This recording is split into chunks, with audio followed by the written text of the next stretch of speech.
City boxing. Who wanted the baddest? Let's see. Oh, we boxing? Yeah, we boxing. I need that belt like it ain't no other option. So we punching and weaving and blocking. Defeat ain't an option. Let them know. Shoot a video. Put it on BVO. Let them know. Every time I punch, it's a heavy blow. BVO. Bound to hit like bricks cause it was set in stone. Let them know. I ain't getting body, but I'ma hit this flow. Yeah, way more than a show. This is BVO. This how it's finna go. I'ma throw some jabs. Make them think my punch is weaker than I hook his ass. This the ring, not the kitchen, but I'ma cook his ass. Me and him, that's a pro versus the rookie class. All my life I had to fight, but I still love it. Me and BVO got moves that you can't steal from us. And these haters be throwing shots, but I don't feel nothing. I ain't gonna lie, shit, they alright, but we a little rougher. Step up for the title and face your rival, this ain't no little tussle. Bet I be no bird, being chicken to get your feathers ruffled. Footwork, I'm dancing around my opponent like the Cupid shuffle. Good work, bodies hit the flow, that can't move a muscle. The upside is we ain't in the streets, shooting and shooting up. Catch me in the ring, sticking, moving and suited up. I know everybody can eat, but I ain't full enough. Oh, you said it's smoking some beef? I guess I'm pulling up. Oh, we boxing? Yeah, we boxing. I need that belt like it ain't no other option. So we punching and weaving and blocking. Defeat ain't an option. Let them know. Shoot a video. Put it on BVO. Let them know. Every time I punch, it's a heavy blow. BVO. Bound to hit like bricks cause it was set in stone. Let them know. I ain't getting body, but I'ma hit this flow. Yeah, way more than a show. This is BVO.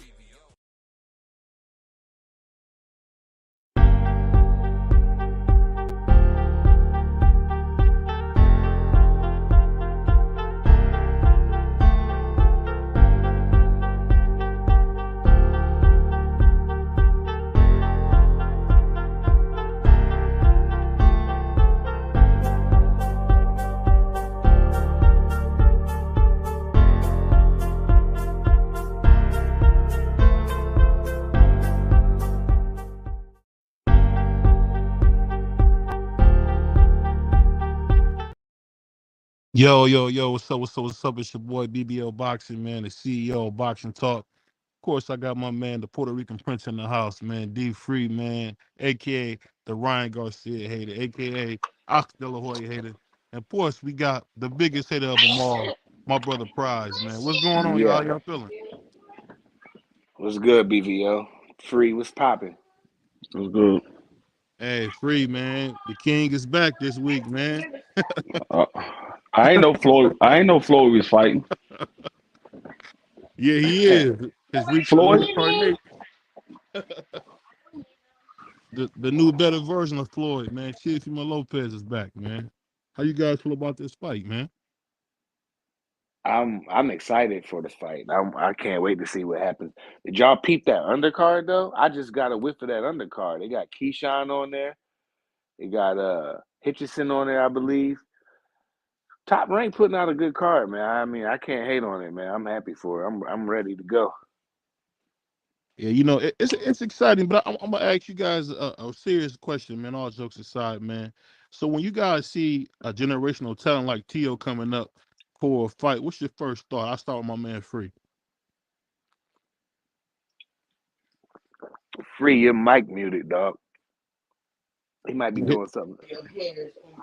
Oh, he might be doing something. All right, what was the question? I didn't hear the question. No, I was saying, I said you. So usually when you got like a once in a lifetime generational fight, man, what's your first thought when you think about seeing Tio back in the ring?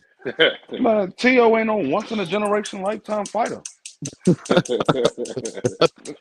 I mean, when I see him in the ring, I mean, no. To be honest with you, I don't really see no difference from Tio than Jermaine Ortiz. They fight the same. They fight a similar style. I don't see no difference in their style. I mean, it's two fighters that pretty much fight the same. Tio like to do a lot of showboating once he realizes he's up.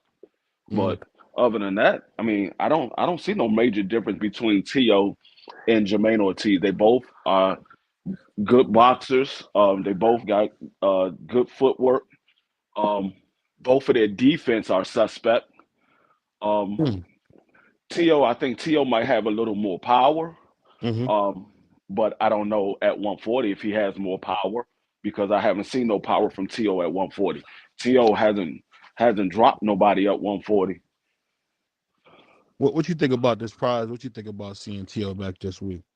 I mean, again, I I think he's way better than Jermaine Ortiz. I see where he's going with it though. People might take what he just said the wrong way. You know what I mean? Tio, of course, is a more accomplished fighter because people be like, "Well, he beat him and he beat Josh." That's not what Free was saying. He's saying skill wise, they almost the same type of dude. I think Tio's I ain't gonna say a little bit more better. I just say Tio's just better. He does everything better, but that remains to be seen. So we got to wait to see what happened in the fight. But I'm more excited for the undercard than anything. I'm tweaking off that undercard, bro. That undercard lit. Talk to my brother Bruce Gas. But let me ask y'all a Salute serious Bruce question, in the man. building. My guy Bruce be everywhere. That's my When guy. you see a guy, like Tio been through a few things, man, and sometimes we've seen him struggle, but it seemed like he got his head together. I don't know if you guys watch 24/7. He's actually mentoring Tucker Johnson, a Ohio player. So I'm just wondering, like, when you seeing this from Tio, does this show some real growth to you, Free? Do you think he's in a better space now? I don't know. I still see the same Tio. I see him looking past Jermaine Ortiz, talking about he want to fight Bud Crawford. I haven't seen any growth in T.O. The most, I mean, I seen more growth in T.O. when he was getting ready for Josh Taylor than I do in this fight. He was more focused in that fight. I think he's having the same issue that he had when he fought Cambosos. He's looking past Jermaine Ortiz, and he said the same thing that he said to Cambosos. He was going to knock Cambosos out, and he's going to move on to the next fight. He said the same thing to Jermaine Ortiz. I'm going to knock him out, and I'm moving on to the next fight. I'm trying to fight Bud Crawford. So I Who think did he's looking a past Free? Who beat Jermaine Ortiz? I forgot. I'm having a Loma. brain. Loma. Loma. Okay, that's right. Loma's the And only that was person to beat Jermaine questionable. Ortiz. That was a questionable fight though. Right, that was questionable, Yeah, but yeah. Loma's the only one that beat Jermaine Ortiz. Okay. But so I don't know if we're going to see the T.O. that we saw in the Josh Taylor fight where he was focused and came out there and put on a great game plan. He might come out there and do the same thing he did when he fought Cambosos. Go out there, just swing big shots and Lay try an to knock egg, him huh? out early. Yeah. Yeah, my main thing, and you can tell me if I'm wrong.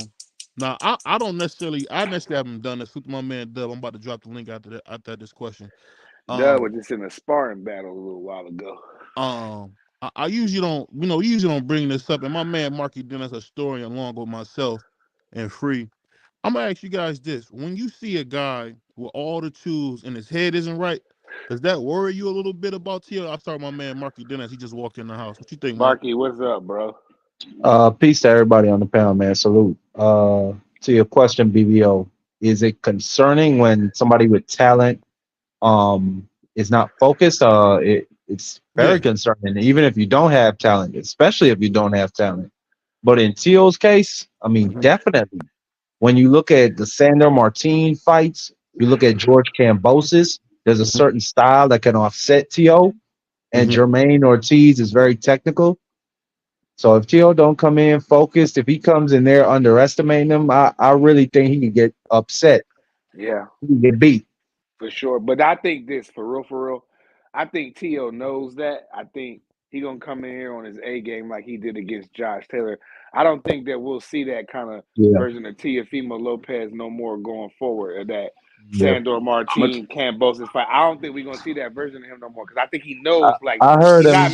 he's not making that much money from the beginning, and he knows one more loss he's done, so he Hey, can't Free, lose again. Free, I'll let you go. I just want to say something quick. I heard him make some comments in the Blood, Sweat, and Tears about he thinks Jermaine Ortiz doesn't have the heart of a champion and said He some other doesn't. disparaging things. I think he's just saying no. I don't think he's really underestimating Jermaine Ortiz. I think he's very smart and he's just playing the media. I don't think that's part of Yeah. it. If that's why you asked that question, BBO. No, I'm gonna say this. The thing is, what we fail to realize is, remember, him and Jermaine Ortiz had fought in the amateurs. So that could be one of the reasons why he's looking past Jermaine Ortiz. He's like, okay, this dude, I fought him in the amateurs. He ain't nobody. I'm gonna go ahead and knock him out, and I'm gonna move on and try to get the Bud Crawford And fight. Free, Or tell the try to people who won that fight. Free, we know who won the fight, but tell the people they might not know that they sparred. Tell them who. I believe T.O. did. I'm not No, sure. I'm Tio not won the fight. 100%. It T.O. was the won the Golden fight. Glove. Yeah, Mm-hmm. T.O. won the fight. Yeah. So Jermaine got some get back in him. You know, he probably wants some get back. But my thing is with Jermaine Ortiz, he's never been under them big lights like this before. I mean, you could say he with Loma, but I think T.O. is way more popular than Lomachenko, in my opinion. I think that Jermaine Ortiz, the moment gonna be too big for him, and T.O. been in these situations against Josh Taylor, That's a against, fact. you know, he been in there with them guys, a couple guys, you know what I mean? So he's headline cards. Jermaine Ortiz ain't, you know what I'm saying? He did good against Loma though, but I don't think Loma was up for the fight. And I think T.O. knows that he can't come like that. He got to come on his A game. The dude is like the homie Free said, he's very technical, and this can be a very boring fight for you guys. Me, I probably love it for not when I mean you guys, not the brothers on the panel, but you fans. I think the fight is gonna be boring for you guys, but me, I'm gonna love it. But I think it's gonna be one of them fights. I'm gonna run with Free. It's gonna be like technical, I think, bro. And unless T.O. start jumping in and swinging for the fences, then he'll get his ass whooped. If T.O. can, first things first, I apologize. I always got to apologize. Shout out to my brother BVO, man. My brother D Free on the building. Goddamn Marky Prize in the building, man. Much love and respect to y'all. Much love and You respect. just came off a little brief sparring session, didn't you? Oh, you had a war over there? That's always fun. That's always fun. I said a brief sparring, like a little spar, little. Yeah. No. Hey, you sharpen your tools with great minds. I think KO a great mind. So hey, it is what it is. But at this current, I already got a bet with BVO. I'm taking Jermaine Ortiz in this fight. You know what I'm saying? I already got a bet. How much y'all betting? How much? $100. It's a bill, and so Okay, respectable. I got Jermaine Ortiz. He got Teofimo Lopez. If I'm wrong, I ain't got no problem with being wrong. Matter of fact, I already done sent the money, so it is what it is. What's your reasoning and breakdown? Right side? That's tough right there, Dub. I said, what's your reasoning and breakdown of the fight? Well, this is the thing right here. Jermaine Ortiz, in my opinion, the fight that we seen him be a come forward fighter was against Lomachenko. To beat Lomachenko, you have to be a come forward fighter because if you allow Lomachenko to come forward and not force him to fight off the back foot, you're gonna struggle in that fight. I thought Jermaine Ortiz did a hell of a job pushing Lomachenko back. You know what I'm saying? But I've watched Jermaine Ortiz box multiple fights, and I watched this man literally box. Not be a come forward fighter, be a back-footed fighter, a counter puncher.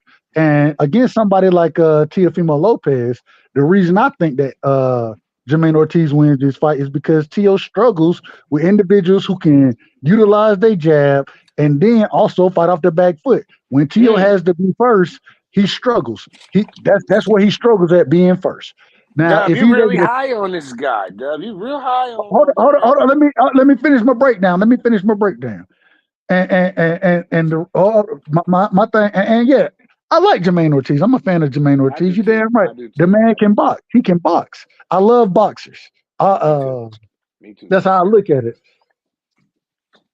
Yeah. Let me interject. Hold on. Let me finish this. And so when we've seen Teo have to be first, that's when we've seen him struggle. Against Sandor Martin, he had to be first. You know what I'm saying? Against Lomachenko, I don't even think he had to be first. I think he wanted to be first. You know what I'm saying? Even though he won that fight against George Kambosos, when he wanted to be first again, he struggled in that fight. When he wants to be first and understands that I got to be the individual who initiates and I can't allow them to use their jab, utilize their rank, because at the end of the day, Teo got a 68, 69-inch arm reach. Jermaine Ortiz got a 71-inch arm reach. Jermaine Ortiz got a great jab. Or I ain't going to say great, a good jab. Yeah. But at the same time, the man can fight going forward. He can also fight going backward. And in this fight, if he fights going backward, Teo gonna struggle. I picked the reason I picked Tio to beat I don't know what that was. The reason I picked That's my the fault. reason I I was picked lighting something. the reason I picked Tio to beat Josh Taylor is because Josh Taylor fall into his wheelhouse. He a come forward fighter, he a pressure fighter, and that falls right into Tio wheelhouse. He likes to counterpunch. When he has to be first, that's when he struggles. And against Jermaine Ortiz, because of the length of Jermaine Ortiz and the size of him, especially with them fighting at 140, and we seen that Jermaine Ortiz struggled to make 35. I think it's gonna be a tough ass fight. Would I be surprised if Tio wins the fight? Hell no, I wouldn't be surprised. At the same time, I do understand what his struggles are, and I think Jermaine Ortiz is gonna give him everything and then some. What are you looking for in this fight? Well, I'll say this, man. I Dub want is to give high a on that hold on guy. 1 second. Let me say this. I want to give a big shout out to the smoke shop. If you're in the Cleveland Akron area, make sure you stop by the smoke shop right there in Highland Square for your flower, cannabis needs. Also, too, one of the things I want to say about this is when you talk about, being first as a fighter, I think the thing that people are missing in this is that Tio has taken a lot of tough fights, and to hear my brother Dub act as if Jermaine Ortiz is Sugar Ray Leonard or some type of monster. What we always have known about Jermaine Ortiz is that he's got all the talent in the world, but he does not have a brain. He's like the scarecrow. He had Loma beat, but what happened? Again, he had a mental lapse, and Loma came all the way back and hawked him down, as my man King Von would say. So I guess the thing that get me is it's funny to see how much when people don't like a fighter, they'll literally put on blinders and not really see what they're supposed to be seeing. Because no matter how you feel about it, this should be an easy fight for Tio. The thing I will say is this: it's a little concerning when I see Tio say stuff like, "Yeah, this is like making a deal with the devil all over again. Yeah, that But was this time I'm gonna crazy. beat him." I think salute to my man G5. I think the thing that happens, and you know what? Let's just be honest. It's a different generation. Tio's 25 years old. These guys, a little bit younger than us, are really. And Marky Dan can speak to this. Some of these guys struggle with confidence, but I can't really judge them off the fighters of yesteryear because when you do that, you make a mistake. But this goes right into my next question. I'm gonna start with my man Free on this. So, what do you guys think about a guy like Abdul Wahid or Tank, whatever the case may be, saying he'll go all the way to 147, but he Hold on, won't? hold on, Hold on, hold wait, on, hold on, wait, hold on, you hold on. moving Hey, the combo too hold quick. on, You listen, moving the listen, combo too fast. hold on, listen, Hey, bro. chill out, right side. Yeah, yeah. So let me say this. So what do you guys think about a guy like Tank saying he'll go to 147, right? And he'll fight a guy like Conor Ben, but we don't want to give Tio credit for taking a tough fight because he wanted Jose Ramirez. And they said, no, you're not getting Jose Ramirez because Jose Ramirez was falling to what Dub says is his wheelhouse, like a Josh Taylor, a come forward fighter. No, He no, can no, get no, yeah, no. hold on, Dub. But you capping though because the Ramirez fight didn't happen because the man You when missed. he got married. The man when he got married is the reason the fight didn't happen. But listen, That's a let me fact. let me finish what I'm saying. Dub, I got you, man. I got you, baby. The light skin lover, I got you. But this is what I'm saying. So we not gonna give. Dang, you made me lose my train of thought, dog. Yeah, come on, dog. Respect Yeah. the man show. Let, So let him say anyway, what he say, then combat it after. so Come on, listen. bro. So what I thought about. So this is what I thought about. Dang, my bad. Dub is still all the way off. Yeah. But I'll say this: the thing No, that's no, no. so funny. Hold on. Let me put you back on thought. Go ahead. What you were saying was how are we critical of Tio? You know what I'm saying? When he's winning, fought these guys, and then all of a sudden now we trying to push other guys on him. That's what your overall point Yeah. seemed to be. Perfect, perfect. So that I appreciate that. I appreciate that assist. That was like some Chris Paul stuff. I'll say this: the thing that's so funny is, hey, he's not complaining about not getting Jose Ramirez, even though that fight really would be an easier fight for him. That's a Josh Taylor type of opponent. I think the funny thing is, even when he beats Jermaine Ortiz, they'll still find something to say because one thing I'm finding out in boxing is that if you're not liked, you're not going to get the credit. So I ask you this, Doug. I ask you this, friend, Doug. So why is Tio so hated when he's done nothing but take the big fights? Go ahead, Doug. Go ahead, Free. My bad. Free on mute. Go ahead, Marky. Let Yeah. Marky get in there. Is it me or free? Is it me or free? Let Marky get in there. He been Oh, go quiet. ahead, You Marky. repeat the That's fine. question That's quick, fine. but I'll hey, go my bad, man. last. I'll I was go fumbling with last, something. Dub. You can Yeah, I go was following next. those I'll on. go Can you last. repeat the question? No, what I'm saying is, what do you guys think? You got pretty much in a nutshell. Here, You got. let me Go ahead. answer the question, and then Hold Marky he up, can. Dub. Hold up, Dub. Let Go him. ahead, Yeah, Dub. Go that's ahead. all. I understand the question. You go ahead, Dub, because you throw me off a little bit. Go ahead, Dub. The Go thing ahead, bro. is I don't think anybody is hating on Tio Mhm. for him wanting big fights. I want him to have big fights. The problem is that we've seen him, and even in this fight, I'm not saying that he. I still think he got a good chance to win. Mhm. I think it's a 50-50 fight, and I'm picking Jermaine Taylor or yeah Jermaine Taylor, Ortiz. but Ortiz. Ortiz. Excuse me, I said Taylor, but at the end of the day, the thing is when Tio has got into the ring with some of these other guys that are of lesser competition, he struggles. Yeah, he And does. if you want to tell me he struggles because it's lesser competition, then what I'm gonna tell you is that he's mentally he doesn't understand boxing, because if you can't go and dominate the competition you're supposed to dominate, then there's gonna become a point where you get in the ring with individuals who are closer to your skill level that you're gonna struggle with if you can't dominate the guys that aren't close to your skill level. And when we look at Ocampa, when we look at Sandor Martin, especially at 140, I only want to talk about 35. When we look at those guys and the way Tio won against those guys, then it shows me that there are flaws in his game. And from me watching those fights, the flaws that I see is that when he has to be first, he struggles. He struggles with boxers. He struggles with them, and so especially anybody who's going to be of reach, a similar reach or longer reach. And I think that's what Jermaine Ortiz got. So that's the only reason I'm picking the weight. And once again, if I'm wrong, I will be on this show on next Monday, whenever the fight happen, I'll be on this show, and I will give BVO all the credit in the world. Why? Because I'm gonna pick my way, he gonna pick his way, but at the same time, the reasoning behind it simply goes into styles make fights, and we've seen Tio Mhm. continuously struggle with a certain style. The man shouldn't have been, or the Cambosis fight shouldn't even been close. It shouldn't have been close, and Cambosis beat you. Was it? Okay, the But that's knockdown where is I one thing. say he's not gonna have them kind of mental lapses no more. I don't think he's gonna. That's gonna happen anymore from here out because he had too many. He had two already. We seen He one had that. against Cambosis. We seen one against Sandor Martin. But going forward, today and time, with Tio knowing what he knows and his personal life and all of that stuff, Teofimo knows he got to be a gym rat. He knows he got to go in there and win. He can't play with none of these I, boys until he gets his big I don't fights. think Sandor Martin had anything to do with distractions. I think Sandor Martin is just an ugly fight for anybody. Right. Yeah. And That's a good Cambosis, point. I will agree. I will agree with. Yeah, I will agree with that, bro. Like he was going through some stuff. It's very public. Yeah. But this fight right here, I'm not giving this man no excuses. No. You're supposed to win this fight. You're calling I out think he. Matias. You want the Haney fight. That's the big money. Make it happen. That's really what it is for Tio at this point. I'll say this just to get bring us to our next subject. I think the funny thing about it, man, is that I think Tio is really exposing a lot of boxing fans as they're not fans of the actual sport; they're fan of characters.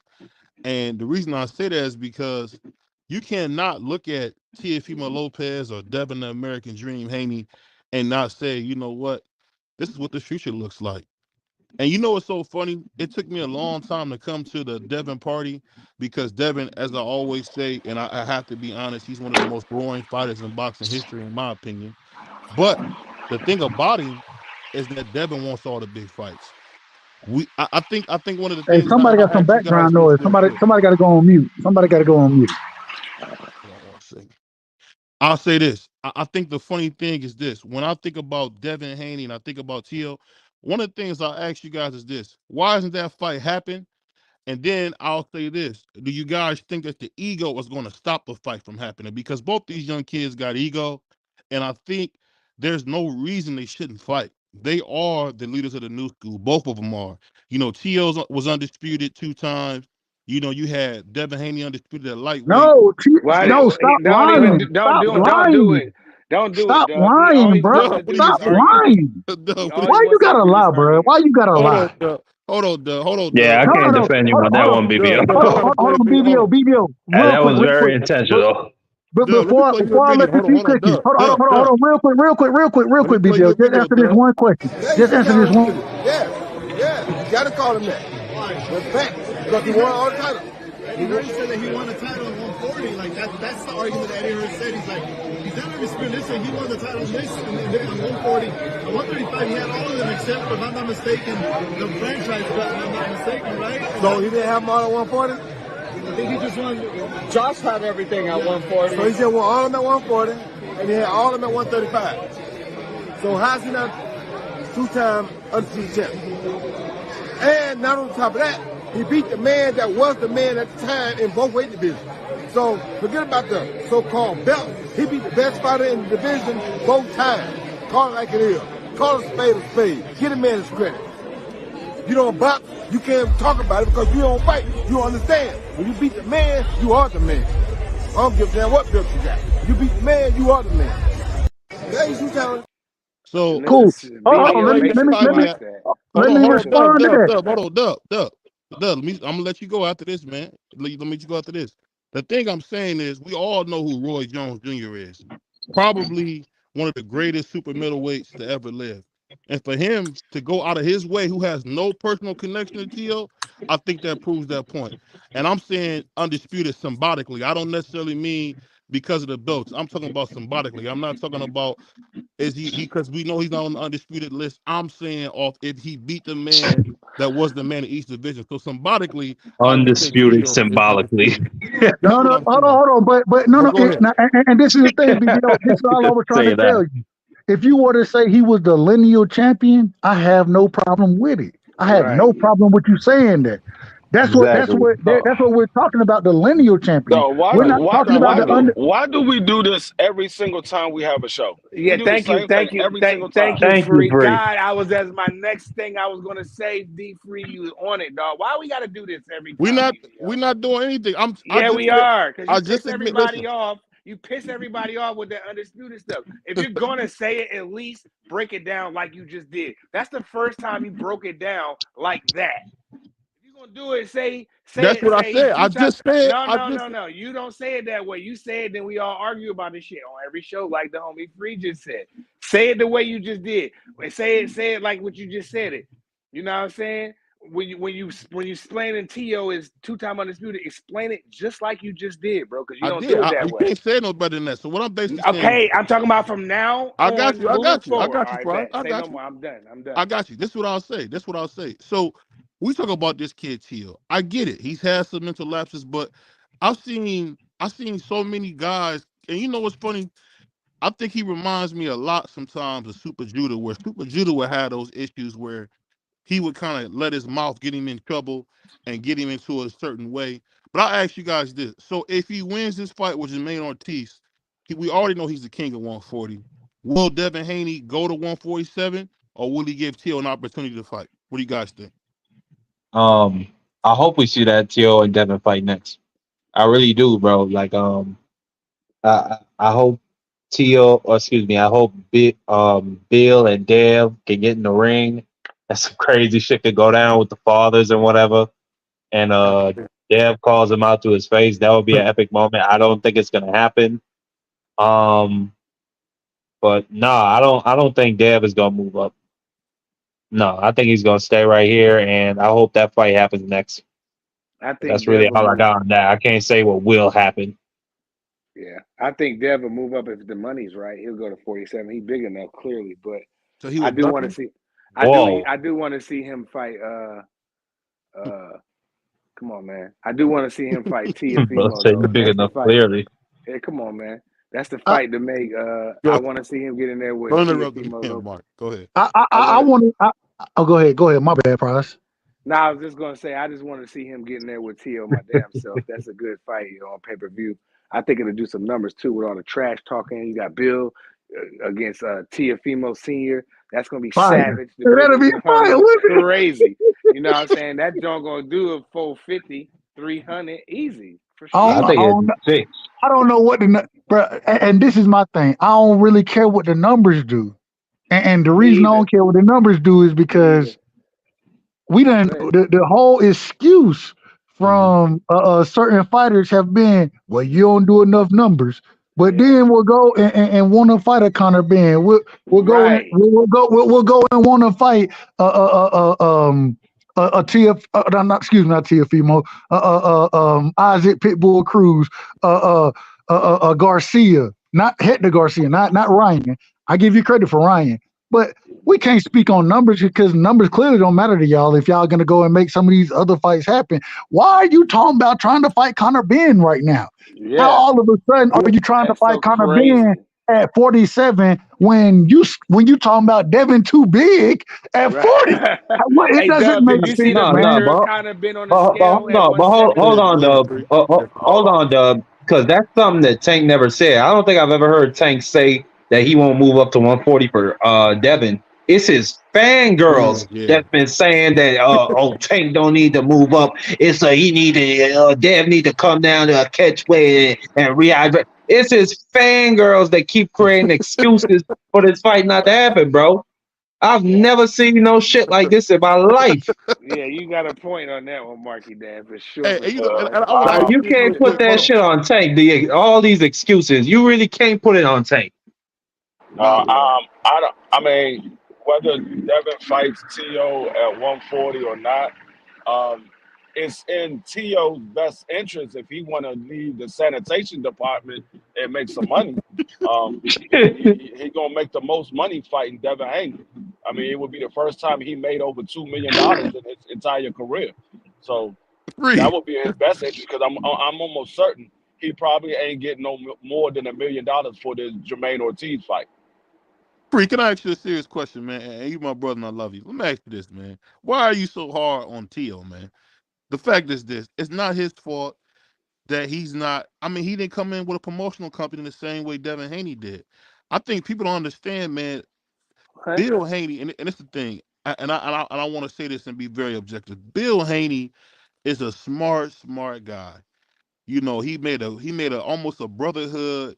I've heard so many things from one of my favorite fighters growing up, Super Judah, about Bill, him and Bill being almost best friends, being close enough to where you made name the man he named the man, he made his son the man's god, he made the man his godfather, his son his godfather. So I think the thing that Bill did, he set his son up. And you know what? I think a lot of times people get mad at Devin Haney because Devin Haney, we all went to school. Devin Haney's like the kid whose mom bring him McDonald's for lunch. You know what I mean? He's just one of those pampered dudes. You know, he always got the new J's. He always got the new Forces. I don't know if you guys remember those. These are some old school shoes I'm naming here. But What that got to do with listen anything? to what I'm saying. Yeah. Listen to what I'm saying. So you mad that his childhood didn't suck? Is that what No, you're saying? You're jealous of Right. him? no. Listen to I what I'm hate saying. that. No, this is what I'm saying. I think Bill and Devin Haney are breaking a mold about boxing that a lot of people in boxing don't want to see. They want to see everybody come from poverty. They want to see everybody have the Floyd Mayweather thing. My dad went to jail. My uncle took me in. I became a champion. When you hear anything about Devin and Bill Haney, I mean, we all know Devin Haney. I don't think he went to private school like people try to put on him, but I think he had a very good life. So I think that's why Devin get a lot of hate. But at the end of the day, we need Devin Haney to take control of his career and tell his dad to fall back. He need that Tio fight. It There looks is like he no got other fight. control of his career, There BVO. is It no looks like he's other doing Hold just fight. up, fine. hold up. There What is no mode other are you fight for talking Tio. about? What Go mode? ahead. Go ahead. What mode are you talking about that he's breaking? Yeah. You said who? People always do that. They basically he's saying like Devin Haney comes from a good background, good schools, nice clothes, and people like us, because I'm like Devin Haney. I come from a good background. I come from a wealthy background. So it's funny because motherfuckers act like that. We can't coexist.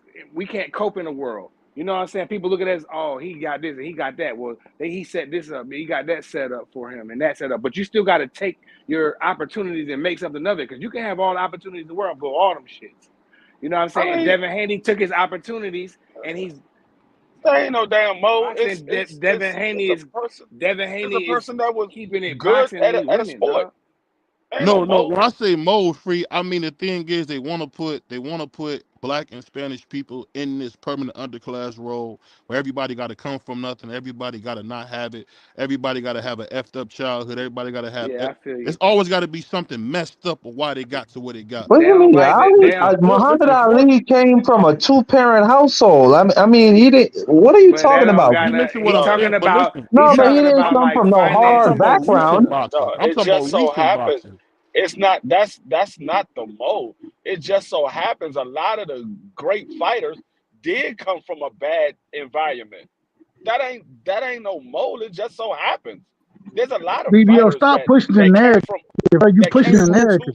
two Let family me ask you two something, parent Free. homes. BVO, Let me I ask you feel you, something, bro. Free. I feel what you're saying, dog. I feel people are like they're. I'm talking about the fans in the world that be hating on him because he dressed a certain way and he come from a certain Y'all really background and people give overthinking him a this shit, hard. You bro. know, but I'm hold on, Sheldon. but I'm I'll not let you go, overthinking Sheldon. it. Nothing about none of I'm that. not Yeah. overthinking it. I'm not overthinking it. I'm just Y'all agreeing overthinking with this shit, BVO bro. said. I kind of feel where he coming No, from. but I will agree with BBO on one thing. Sometimes, the children of athletes, they get a lot of hate and they get a lot of pressure put on them. You look at Conor Ben. This nigga gets hated on before even the steroids. Nigga just did not like this dude for no fucking reason. Nigga was exciting, getting knockouts. People just didn't fuck with him. But yeah, go ahead, Sheldon. They didn't like him Just because think about he this. didn't Think want to about this. challenge himself. Just think about this, man. Who goes into boxing? What person with other options goes into boxing?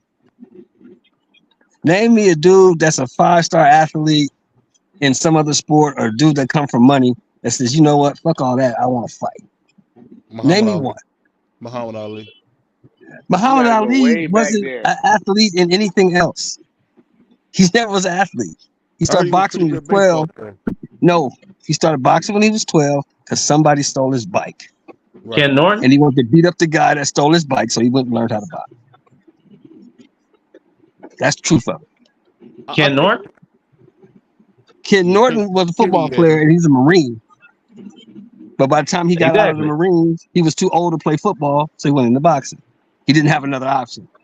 Most of the I see what time you're saying. that I people got you. go into boxing because they don't have other options. If they have another option, they'll probably take it. And they wasn't paying Deontay like Wilder? that back then. They wasn't paying like that back in the day either. When you Deontay Wilder's problem was he couldn't stop fighting on the basketball court. He had another option, but he fucked it up. He kept getting into fights on the basketball court. What I'll say is They this, kicked his and ass free. off the team. This what I I'll mean, say, Phil, and then I'm gonna let my man free go. I think the thing I'm saying is I think Devin and Bill crush a mold and a narrative. It's not just that for boxing. It's a narrative about black and Spanish people that we don't have our fathers there. We don't have good family units. And I'm telling you, the destruction of the family has hurt every culture. I don't care who Well, you are. And that's I well, not see a think what narrative. That's a that's fact the for truth. the In people the that they're black talking about. community, that's true. Crack and That's the a fact that for the mass people that they're talking incarceration has about. destroyed the That's black not a family. narrative. So that's the truth. What are you talking about, BBO? no, That's the truth. That's not a narrative. That's the you truth. listen this is what I'm saying. So everybody's not like you. I'm talking about there are people, and I know people don't want to believe this. There are people that push narratives that are negative on purpose. And I'm telling you, I The think that United they're States destroyed. government does that. So what's your point? Yes, there absolutely are. Like you, BBO, keep putting ex-con on top of Bill Haney. I took that off, Free. I took that off. I You took that just off. did it last week. No, I didn't. I took that was 2 weeks ago. I haven't done You that, want me to Free. show you a video you did it last week? I just saw it. I wanted you to send it to me, man, because I stopped Yeah, doing you that. 'Cause You really didn't got answer my no square to question. stand on right now, BBO. You didn't answer my This question, dude, this BBO. dude I is said the crazy. United States government does that. So what's your point? I get what you're saying, and you know what? We love America here at BBO Boxing. Proud to be an American. My father is a Desert Storm Matter of fact, veteran. if you think about it, Grandfather's a Vietnam veteran. Go ahead. what narrative is a good narrative? Every narrative is a negative narrative. I haven't heard a good narrative. Well, Uh, a good narrative would be I think the Inouye story. A story how he got boxing. His father, people don't realize his father got him into boxing. Yeah, that would be one. I said every narrative that we hear is a negative narrative. I haven't heard a good one. Yeah. Well, I haven't heard a Free good tough on you out there. Free tough out Well, You there. ever Tank can heard knock the narrative? everybody out. How about that one? Is that a good Yeah. narrative? You ever heard the narrative that Patrick Mahomes is the face of the NFL? Is that a good narrative? I'm not talking about football. I'm talking about Even though his basketball. No, but daddy that's a just I'm got talking fact. busted about That's for not a boxing. I'm narrative. DUI. talking about That's a boxing. fact. I'm not talking keep about it football. I'm boxing, talking about yo. boxing. Keep it boxing, man. I'm gonna say this. I'm gonna say this, man, and I want to move this conversation a different route. What do you guys think about Conor Ben becoming the face of boxing? Because you got Abdul Wahid saying, "I'm waiting on you to answer me." So I didn't know How Conor could that Ben was the happen? face of boxing. So when I How would found he out that become the Conor face of Ben, boxing, video? How? but listen to what I'm saying. I'm wondering why the so-called face of boxing, Abdul Wahid, is saying he's waiting on Conor Ben. I didn't know Conor Ben was the face of boxing. What you guys think No, that's not the face Abdul of Wahid saying he boxing. waiting on him? That's not the face of boxing. I'm being That's facetious, not how Free. you define the face of boxing. Free. I'm being facetious in a way. I'm just saying the fact that you got the dude who they say is number one, which is crazy, over Canelo. He's saying he's waiting on Conor Ben. What do you guys think about that? Nothing. Nothing. What was I Yeah, I couldn't couldn't nothing give a about it. I shit. want to see that fight. I mean, you I talking mean? about Devin Haney too big, So Eddie but Hearn, this dude ain't so Eddie fought Hearn ain't under waiting it off. The 150. only This dude ain't thing fought I under really have to 150 in his last 3 fights. So what do you mean Devin Haney's too Hold on, big? one at This a dude's time, been because I 150 couldn't hear. plus in his last 3 fights. I couldn't hear nothing you said. One at a time, please. Go ahead. I said this dude has been 150 plus in his last 3 fights, but you just said that Devin Haney's too big. So you got to pick one. He never said Devin Haney was too big. His Y'all team keep said saying it. he said Devin Haney was His too big. team He said it. never said that. Yeah, His team said it. members of his team did say that, and the fangirls. Let me also say that. But Tank has never Tank personally has came never out his said he own was mouth too and big. said that. Matter of fact, he told Sean Porter, he said, "Why would I be worried about his weight when I beat you up in sparring?" Right. He never said he was too big. He's never He said that. never People corrected it put either. That's the people who work for him. Ford you and said Coach he Kenny said that he said was it too was. big. He never said that. Coach Kenny said it. Ford said it. Okay, Kenny They said it. work for him. Tank has not So why said he that. didn't fucking correct them if they said that? He didn't correct them. Kenny He's said it. corrected him Tank before has though. not said it. Yeah. If He's you told silent, you everybody, complicit, "Why D would I be Free. worried about the weight when I If beat you you up silent, you're in sparring?" complicit. If you're silent, you're complicit. It Mm. doesn't matter. He said, "Why would I be worried about the weight?" He said he's You not talking to worried Sean about the weight. Porter? It ain't got shit to do with Devin Haney, bro. You talking to He Sean Porter, said he who's is retired. not worried That ain't about got the weight. shit to do with Devin Haney. He said he's not worried about it. That's Okay, what we'll he make the wanted to fight say. then. He said he's I not want him worried to make about the the weight. fight. I want him to make the fight. He clearly doesn't want to do that right now. He has other I want him to plans. make So the it's fight. like, That's what For I want him to whatever do. reason, Okay, but you talking about weight. He because for never me, said that two he was plus worried two about the equals weight. four. His team is talking about weight, not Somehow me. this shit don't They make bring that sense. shit up. If Tank somehow wants to fight, it I'll looks say this. like he don't make don't want to no fight. It goddamn looks sense. like he wants to make his own decision. I'll say this. I think this just show, and I want Free to answer this because I do like Free's thoughts on some of this. What do you think about a guy who says who they say is the face of boxing, says he's waiting on Conor Ben, and then saying he didn't say I've never heard him say he wouldn't fight Devin. Why can't we get the Devin fight? Why do we always have to get the fight that we see you kind of maneuvering in?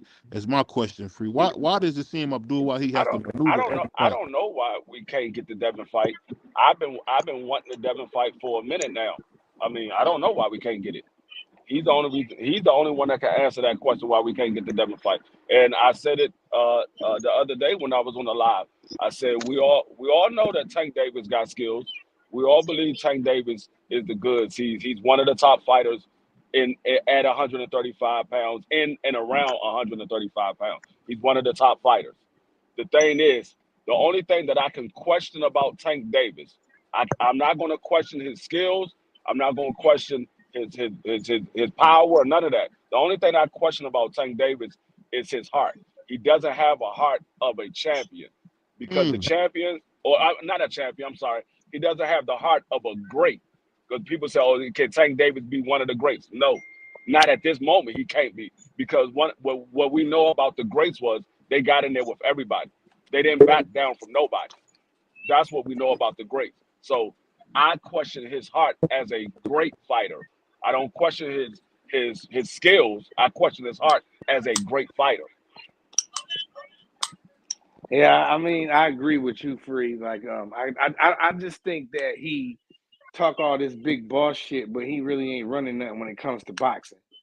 I feel like Al Heyman and them don't want him in there with Devin. Floyd and them is keeping him away from Devin because they know they raised Devin Haney. They didn't raise Tank like they did Devin. You know what I'm saying? So Floyd and they not stupid, bro. Al and Floyd is not stupid, and they want to keep him far away from him. And I don't know why, because I think he could go in there and sweep Devin and smoke him. You know what I mean? I think it's 50-50. I think it can go Devin's way, like BVO saying, "Oh, it's boring," and Devin Haney just box him and Tank be looking for the knockout, and then you look up, it's 11th round, and it's too late. Or I think Devin can go in there. People say, "Oh, well, he's chinny." I said, "People say he's chinny, not me, because he's never been down." But Tank can go in there, crack him, knock him out. So it's 50-50, but I don't think they like that, bro. I don't know, man. Tank ain't running the show like everybody think. How is he? Because he would have been beat up Devin Haney. I'll say this, man, and I want to get you guys' honest opinion on this. So at the end of the day, is Abdul Wahid a fraud, man? Because every time we ask him to take on a challenge, he says no, or he gives you his ass to kiss. I'm just wondering, and I'm gonna start with anybody can answer this. When is Tank gonna stop giving boxing his ass to kiss? I want to ask you guys that. Never, and he doesn't really have any reason not to. I mean, look at where he is, and he's been doing it following the money plan, the green print. So keep following the green print. Pitbull Cruz is gonna knock the hell out of Rolly. He's probably gonna move up, take that belt, become a 3-division world champion. I don't know. Like I just don't have real expectations for Tank. Whatever he does, he does. I mean, you can't force him to do nothing right now because of the position he's in. Yeah. Why would So I just take is what it risks? is, man. Just Why would I take risks yeah, when I don't have to and I'm still making money? Why would I do that? exactly. I'm My thing is this. Here's my question. See, Archie Moore, Canelo Alvarez, they So fight. Tank is BVO not them quickly. I dudes. just wanted to say my point was we shouldn't get upset about it. Just let it be what it is, bro. Leave him in his corner because his fans don't give a fuck about it. The people that Hey, pay for his BVO. pay-per-views, they support this shit. Oh, never mind. Leave it what it is, bro. Yeah, I want to interject in here. My question to everybody in here is, what makes you think Tank doesn't have a problem with weight based off of his history? I mean, clearly the history proves that he looks at that. I mean, there's no way around this shit. When they drop the paperwork on him, he likes that Absolutely. Canelo shit. He likes that Canelo shit where it's all about him, and he is in a position to be that way. Is it right? Well, that's debatable. But to answer your question, they know. He knows clearly. He looks at that and be like, how big is he going to hydrate to? And he dig deep into it, I bet, because he's not that big of a guy. You know what I'm saying? So, but if it's gonna be somebody big, it's gonna be somebody that ain't gonna be moving all around the world. He's gonna be right there to punch, like a Conor Ben. He'll go fight him. But if you get somebody that can move like Devin and long, that can jab, that can cause a lot of problems for Gervonta Davis. But Gervonta is really good at cutting the ring off, and he will set you up and set traps and smoke you. You know what I'm saying? So it's a 50-50 fight, but that was the answer to your question. He definitely clearly looks at the weight, clearly. Yeah, this is what I look at. When he fought the champion of the baby belt, because he wasn't a real champion, Josh Taylor was undisputed at the time. When he fought Mario Barrios, he put a rehydration clause on him. When he fought Ryan, and then after the fight, he said he'd never go back to 140. Then when he fought Ryan Garcia, he made Ryan come down to 136. And he also put a rehydration clause on him for next day weigh-in as well. And he delayed that by like 2-3 hours. So this dude is scared shitless to fight anybody of a certain amount of weight. He's not going to do it. He won't do it. And the thing about Devin is he's not going to bend at the knee like Mario did, like Ryan did. He's not going to do that. So the fight would never happen because Tank doesn't have the balls to get in there with him. I'm going to say it right now. He don't have the balls to get in there with him. Tank has not been in a 50-50 fight, in my opinion, since he fought Pedraza. That's the last time he had a 50-50 fight. Well, Tony, You you come saying up here making some. you saying You Tank made some won't good fight ass points anybody? right there. He won't fight anybody at a bigger weight. Tony No, came up here for some smoke. He fought Rolly Romero. Rolly Romero was 165 when they fought. Yeah, well, this is the problem. Everything we talking about ends up being next day rehydration shit, which is very normal for most fighters. The problem I have is that all of a sudden we hearing conversations with a nigga who fighting at 47, even with a rehydration clause, that's 57. I keep telling y'all, the man never said nothing about the weight. Everybody else said something about the weight. Tank never said nothing about the weight. Well, yeah, but so he, so but he, why, but in the hold on. past Okay, though, okay, Free, hold on. Okay, there's D Free, stuff in that's the cool. past. Hold on, There's D stuff Free. in Let the me ask you past this. that Let me ask shows you that this, it's D Free. concerning. I gotta ask you this. If you're gonna go that route, I understand what you're saying, and I'm cool with it. Tank Davis ain't never say nothing about the weight. Cool. Why this man ain't sent Devin Haney a contract, but he's still willing? And when hold on, let me finish. When his Nobody cut you excellency off. when his excellency when his excellency said, hey, we got a bag for you. When Eddie Hearn said we got a bag for you. When it was Devin, there was no conversation. When it was Connor Bean, oh no, Connor Bean, sit back, man. Let me talk to And your Dub, can boss. I throw Let this me in, Dub? hold on, Can let I me throw this finish. in? Oh, here we go. Let me throw this in, and you can go ahead and land the plane. Why is he waiting on Connor Ben and Eddie Hearn and them to send him a contract? Isn't he the A side? I was a little confused on that. Well, I'm Well, gonna tell you I why. was getting Tell you to why. I was getting to that. I was getting to that.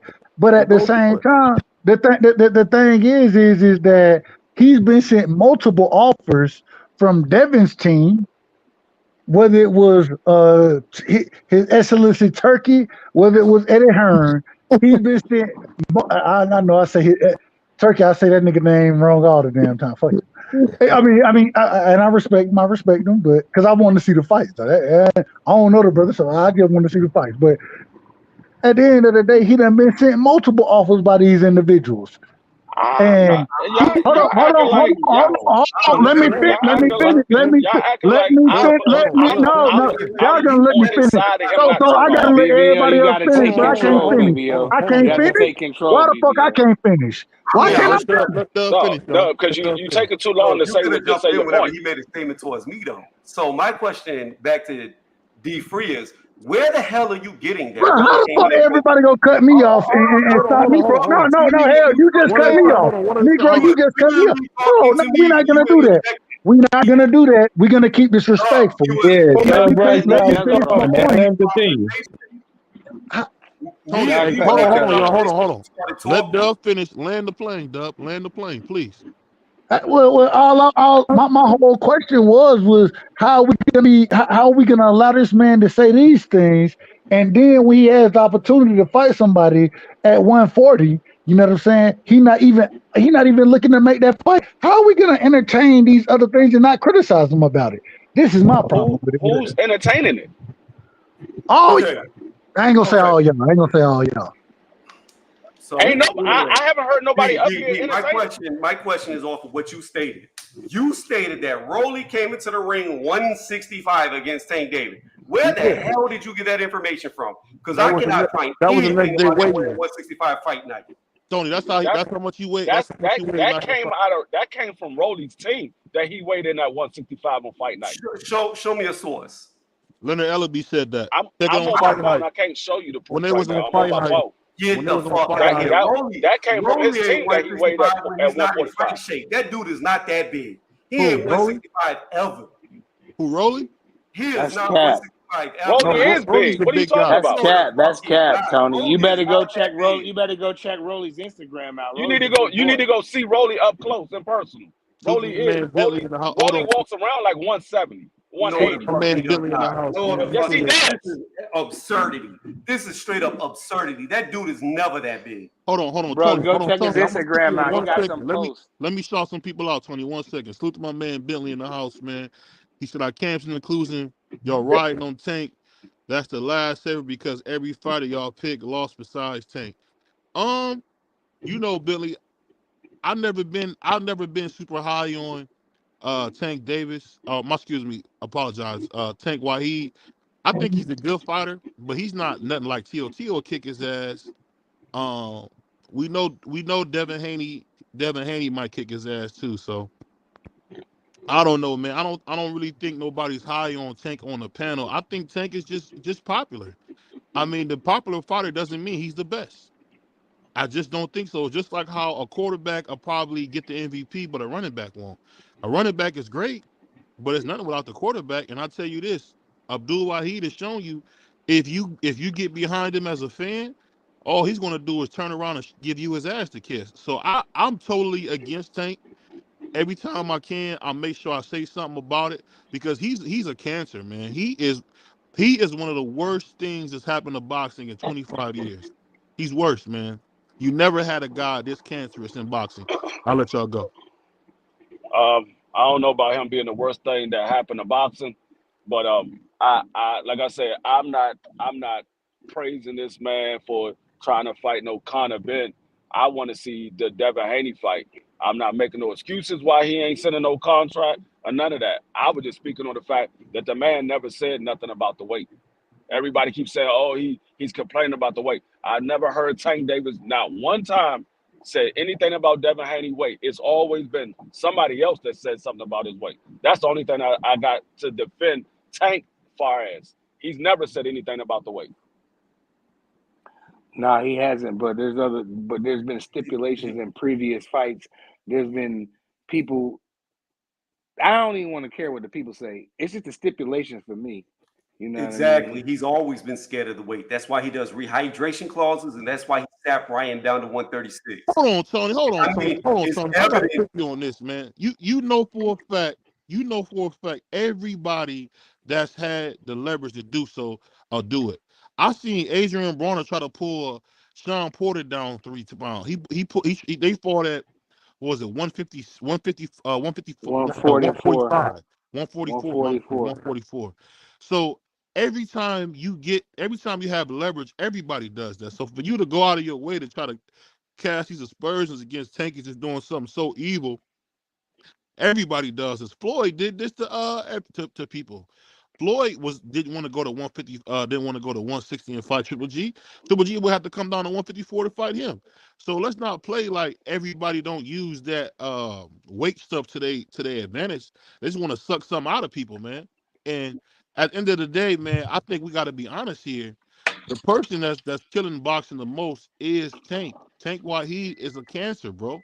He's an absolute cancer.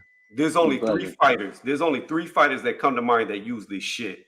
It was who you said, Floyd Mayweather Jr., who he beat with a rehydration clause, and he abused it ever since he lost.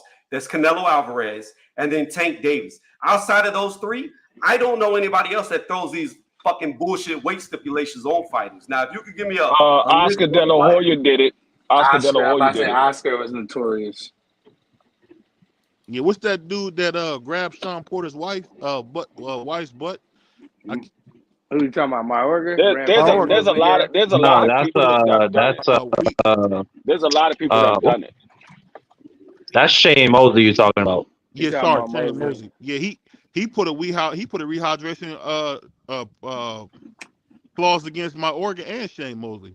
I keep trying to tell y'all, rehydration clause happens all the time. Most people don't talk about it. And Mario Barrio was the evidence of that. And the only reason why he brought it up because Ryan Garcia was crying about it. And he was like, well, I had a rehydration clause. There's nothing about it. You signed a contract, fight to fight. Right. It happens all the time. Y'all keep making a big deal about it. It happens all the time. It does. But, you know, you got to we're dealing with these new boxing fans, Free, and they ain't the same. They ain't like us. You know what I mean? So they like, oh, look, they make up excuses. Oh, he weight draining this guy. Weight draining been going on from the beginning of time, bro. Who did Oscar weight drain? Who did he do it to? What fight? Well, he bought Floyd up. He bought Mosley up. He's bringing wait. Pause. Wait a minute. Pause. Stop for a minute. Bringing a fighter up a weight class is not a rehydration clause. Who did he do a rehydration clause on? That is the question. Mayorga. Bringing a fighter, hold on. Bringing a fighter up is different than stopping somebody from being able to regain their full size. It's completely Well, it's kind of in the same Tony, I ballpark. just told you he had one of Mayorga. Are you listening? He had one of Mayorga. Mayorga could not get, I think it was 180. He couldn't get past 180 when they fought. So you're not listening, bro. I get what you're trying to push. At the end of the day, it's a tactic, dog. It's a tactic. It definitely is a tactic. It's nothing new. And it's been happening from beginning of time. And bringing somebody up in weight is in around the same ballpark as like rehydration clauses and weight. Oscar didn't want to meet Floyd anywhere. He didn't want to meet Mosley anywhere. You want to fight, you're going to come up to welterweight. You want to fight, you want to come up to junior middleweight. So it's in the same ballpark, but I do agree with you. It's not, because it's somebody who's cut weight for fights before. It's completely different. BVO, I'm looking right now on Google, Oscar De La Hoya versus Richard Mayorga, and I don't see anything about a rehydration clause when they fought. Hold on 1 second. Let me pull up the article.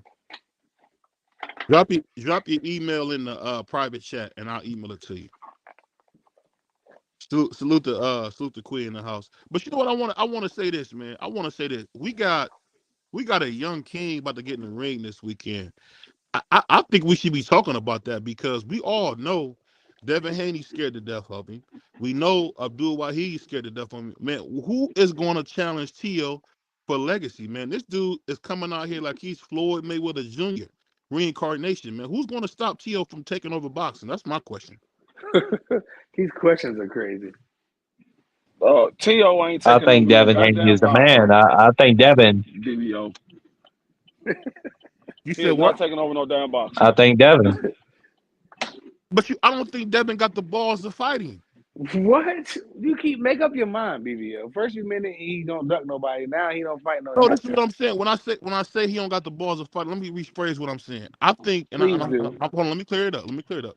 I think this stupid ego or pissing contest that Tio and Devin are doing is horrible for boxing. They need to both shut up and fight. I don't care what happened at 135. Y'all are the best in the world. You can probably put both of these guys top 5 pound for pound. Why the hell are they not fighting? They're the same. So who you put the blame on? You put the blame on Devin, or you put it on Tio? I put them on both. At this point, I'm not putting it on both, because you can't. Me neither. One Go ahead, person is trying to make the fight, and the other one is saying, "Give me clearly $20 million for the fight." Right. When he's never made 5. You know what I'm saying? So get out of here. You know what I'm saying? Plus, he don't make no shots anyway. Bob, he can talk all the shit he wants. Bob signed a fight up. That's why his ass in there with Jermaine Ortiz on his last fight of his deal. Somebody in there tough, rugged, that's going to come to fight. And hopefully, you know how Bob do on your way out. You try to leave all this free agent stuff. You can't say that on Top Rank. You can't. Because when you do that, you put yourself in a jam. I know he didn't. Yeah, he had said something like that. He has talked about free agency and can I ask you a question? What was Tio doing in Cleveland 2 weeks ago? I have no idea. Well, I mean, I don't know. What was he doing? I don't know. I know Al Heyman's here. I see him. All right, well, clearly then he wants to flex his free agency. Then that's my point. Go ahead. You can't go in there. You can't go in there running your mouth while you still got one fight that ain't been made. Well, his fight is made, but you can't go in there just running your mouth on Top Rank Plantation. You know, it has to be a slave. Shout out to Slime's Deli over on 135th in Cleveland. Yeah. And tell me why Canelo Alvarez was in there with Al Heyman. So because they over there getting money. What you mean? This is the thing. People say what they want about about Cleveland or different cities. Teofimo was here 2 weeks ago, man. Because he needs some money. There's no other reason to be here other than see the mastermind of boxing himself, Al Heyman. All right, then if that was the case, because I don't know I don't know his schedule like you do. So if he was there talking business with Al, I'm glad. That means we can see some fights. Hold up. What are you saying, BVO? You saying what is Tio doing? What? I said what is Tio doing in Cleveland out of nowhere? What I'm saying, okay, basically all I'm saying is this. You keep seeing these big time fighters, man, they keep coming to Cleveland. And you see him all because everybody sees because Cleveland's not the biggest place. It's only the West Side and East Side. Everybody's going crazy when these big time fighters is here. So seeing Tio in the city makes me think something good might be happening because he might be going without Heyman. I don't know if that means anything. It's just crazy when you see that because Canelo was at the doggone sandwich shop. Who Like, that? Tio? yeah, Tio was in Cleveland. Yes. When is Tio contract up? I This is think this is it. I think this his is last it. fight. This is his last fight. You think Against this is last fight, or you know this is last fight? No, I know it's his I last think, fight. Free. This I is no. think. The only reason I say I know it's his last fight because he signed one more fight after to get the Josh Taylor fight. He had to sign for another fight. Which it seemed like what they do at Top Rank is if you get a title shot, you got to guarantee them another shot, another title. I'm not gonna disagree with BVO with the Tio thing. We might not know like about Tio like BVO do, so I ain't gonna argue with him on that shit. I mean, we'll see if this is his last fight or not. I never heard Tio said anything about this being his last fight. We heard Shakur said, "I got one more fight left." We haven't heard anything about Tio He saying said they this is his shelved his last ass. fight. They shelved his ass, Free. Huh? They shelved his ass for saying that. You don't say that, but let me ask you guys this, and The fight is already made. The fight is already made. So if this is your last fight, you can say it all you want. This is my last fight with Top Rank. I'm a free agent after this. Yeah, he hasn't been saying that though. I've heard him say it in the past. I've heard Tio spew some shit out like that. But recently, like in the build up, I haven't heard him mention anything about this is my last fight with Top Rank and da. But shoot, ain't Top Ranking them how long they got left with ESPN anyway? Before that closed the door. They got 14 months. They got 14 months. As much as Tio talked bad about Bob and Top Rank and all that, you don't think he would say this is my last fight if this was his last fight? That's a good point though, Free. I haven't heard him been talking shit about that on just not Instagram. good. Hey, Tony, let me ask you this, man. And you know, when you hear Shakur say it's his last fight, you think that's why that he can't get a good fight now, Tony? Is because he said it was his last fight? What you think? Nah, I don't think that's why you can't get a good fight.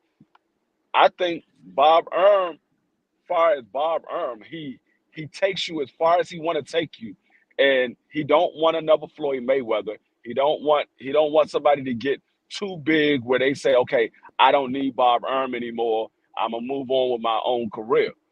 Bob Erm want to make as much money off his fighters as he can. He want to milk them for as long as he can. We see what he did with Lomachenko. There's no reason why Loma couldn't be a bigger star than what he is. Loma was never on pay-per-view. Loma always fought on free TV, and they was trying to push the hell out of Loma.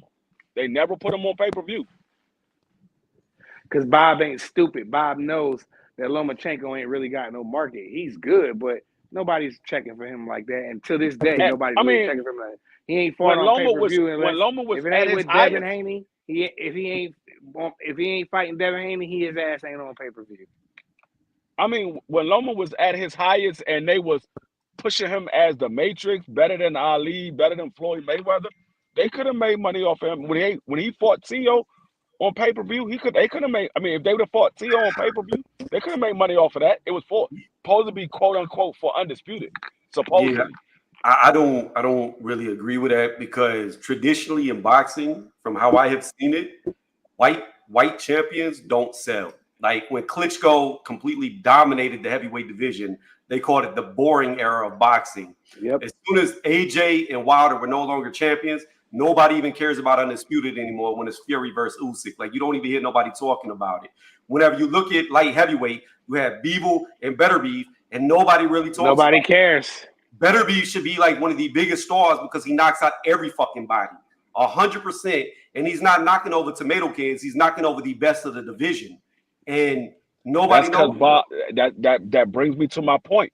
But Bob that's not Erm true, doesn't D. promote That's not these true, D, fighters. because listen, when Bob had Manny Pacquiao was huge. Anui is huge. Like I really see it as white fighters just don't sell for whatever reason. I agree with that 100%. No, I'm and telling it ain't you, my fault that American fighters that's my point. blacks Bob and Erm Puerto doesn't Ricans promote whooping these ass. guys. He doesn't promote them. Nope. And you know, he that gets was a you good to point, a certain level to get talk your about. name out there, and then he don't want to promote you no more. It's the same thing he did with Bud Crawford. He got Bud Crawford to become undisputed, got his name out there, and then he stopped promoting him. We didn't hear about Bud Crawford like we was hearing when he was working his way up to become undisputed. We wasn't hearing his name no more. We wasn't seeing the daggone commercials for Bud Crawford fighting. Nope. He stopped promoting him. Same thing he did with what's the other guy? God damn, I can't think of his name right now. It was another guy that he was moving up, and once the guy got to a certain level, he stopped putting his name out there. That's what he does.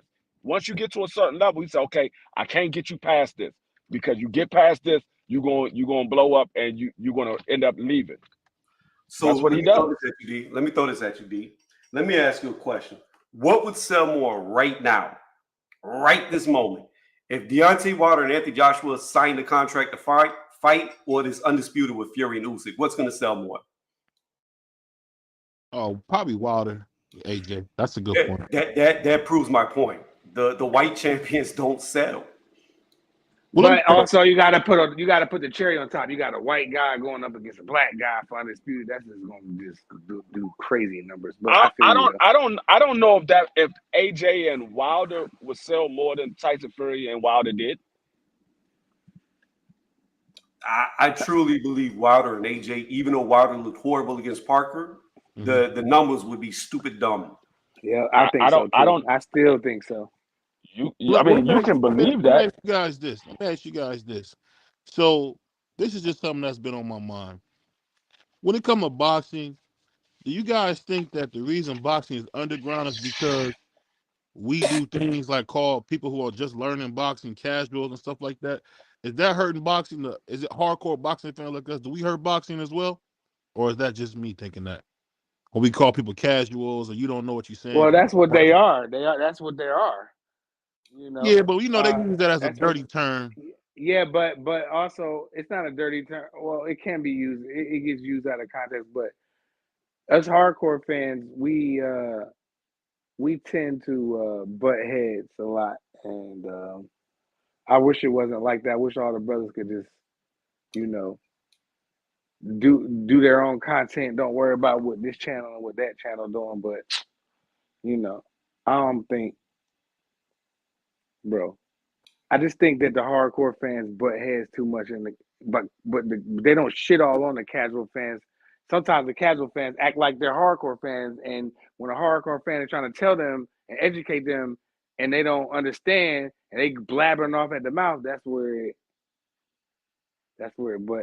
go wrong, and people butt heads, bro. I mean, my truthful opinion, and I've boxed, is damn near everybody's a casual. That's why I don't call nobody a casual. You have 17 weight classes, 18 if you count Bridger weight, which I don't.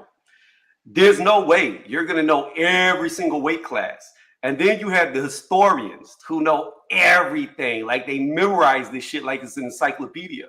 So on some level, in my opinion, you can't know everything. There's too many weight classes, too many fighters, too many years of the sport. So everybody is going to fall short in some category, in my opinion. That's why I don't call nobody a casual. I mean, that's a good point. But the hardcore fans, we tend to watch the hardcore boxers, which are like, you like your Wilders, your AJs, your Furies, your Usyks, and your Canelos, Crawford, Spence, Tank, Devin, all those guys. Those are the core group of guys. So the hardcore fans, we venture off to other people, the up and comers. Like I love Cromel Moten. You know what I mean? I like that other kid. There's a couple young boys I can't forget. I don't want to start disrespecting, but I venture off. I'll go to amateur boxing out here in Philadelphia. I go to the fight so I can see these kids early. But I feel you though. I'm actually Puerto Rican Prince this too. So when you say casual fans and stuff like that, won't casual fans help a fight like Conor Benn versus Boots get done, or Blair the Flair Cobb versus Boots? Won't the casual fans help make those fights bigger? What you guys think? I let one of the other brothers cook. The casual fans does make the fight bigger, but it also comes to the star the starters of the fan. I mean, of the fighter. If the fighter is not a star, the casuals ain't gonna know who you are. If you haven't been promoted, put on a undercard of a big fight, the casuals ain't gonna know who you are. So the casuals make the fight bigger because the diehard boxing fans are gonna watch the boxing matches anyway. The casuals is where the money comes from because those are the ones that's gonna go out and buy the pay-per-view. Those are the ones that's gonna show up to the fights when they put it in Vegas. Those are gonna be the casuals that's gonna be paying those big dollars. Because if you look at the Tank Davis and Ryan Garcia, most of those people that was in that fight was casuals. It was some diehards there too, but majority of them was casuals. The diehards was at home paying the pay-per-view because they not paying no 25,000 for a daggone ring seat. They ain't paying that type of money for no ring seat when they could pay $100 and watch it in the comfort of their own home and have a party and chill and do what the hell they want to do. Hey, that's a fact. But before we get out of here, I want to ask you guys this, man. So at this point, we seen kind of Ben. I thought it looked like hot garbage in that fight, versus Dobson, who's very, very limited and had been out the ring for like 2 years. At some point, is there a guy out there other than maybe a Stanionis? Because we all know how Boots was afraid of Virgil Ortiz. Is there anybody out there that'd be a good rival for Boots in this? What you guys think? I don't know if there is at 147. I don't know if it is at 147 because of the talent that Bruce Ennis has. It's not that much. There's not that many great fighters at 147. There's some good fighters, but it ain't that many great fighters at 147. Now, Stanionis, he can possibly present a problem for Jerron Bruce Ennis, but I think it would be a matter of time before Jerron figures him out and set him up with something. I don't know. And Conor Ben, I mean, we saw him fight a couple of months before he just had this fight, and he looked the same way he looked in that fight. His power is gone since they took the eggs from him. That man can't have no eggs. He ain't got no power. So, I don't know if there's any challenge for Jerron at 147, and that kind of worries me because when you don't have a challenge, you sometimes overlook your opponent, and you might get caught with something because you realize that these guys are not on your level. Now, he could very well just walk through 147 and become undisputed, and decide to go to 54. I think that's where his next challenge will be at 54. I don't really think there's nobody at 47 that's really dealing with Jerron right now. Yeah. I don't think Boots is that good. I think he's highly overrated. I don't think he's beat anybody. Mm-hmm. And I think Karen exposed him that he can't hit a moving target. However, with that being said, speaking of 2 years out of the ring, Stanionis ain't fought in 2 years. Over 2 years, actually. So Buitel was sometime in 2022. I don't know what month. Probably January. Mm-hmm. Could have been February. Somewhere around there, early 2022. So this dude ain't been in the ring for 2 years. So I would hope Boots could beat him if they fought next because he ain't been in the ring for 2 years. I don't know. Really, at 147, when you look at like Roca, he got beat. In my opinion, Rashidi Ellis got robbed against Villa, but he's been inactive since that fight. So he's been out of the ring for at least a year and a half. Who do you really have? Like David Avanesian? Well, he got knocked out by Crawford. You got Spence, Crawford. Who knows what's going on with them? They've been stale. They're waiting. It'll be over a year by the time they fight. If they even fight at all.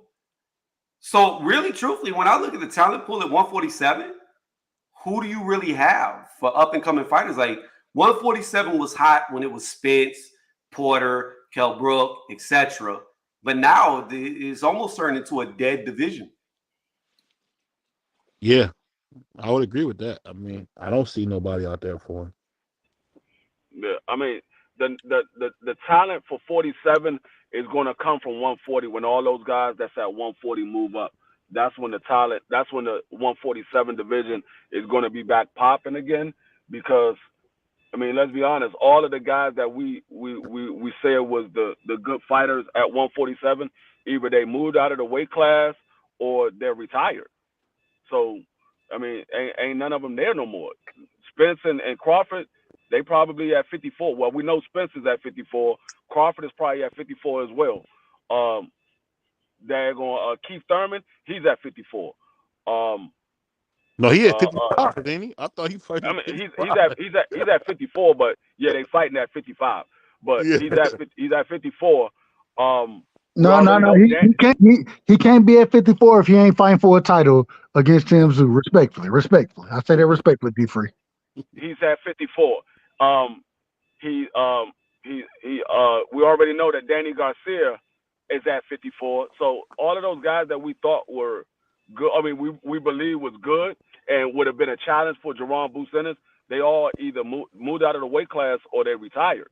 So there's really nobody left there. And even Virgil Ortiz, he's at 54. So he's not even there. And that was the one fighter that everybody wanted to see fight was Jerron and Virgil Ortiz. And he's not there no more. So that's why I said, unless somebody from the 140-pound division comes up and presents a challenge, or when he moved to 54, I don't see him having a challenge with the fighters that's at 47 right now.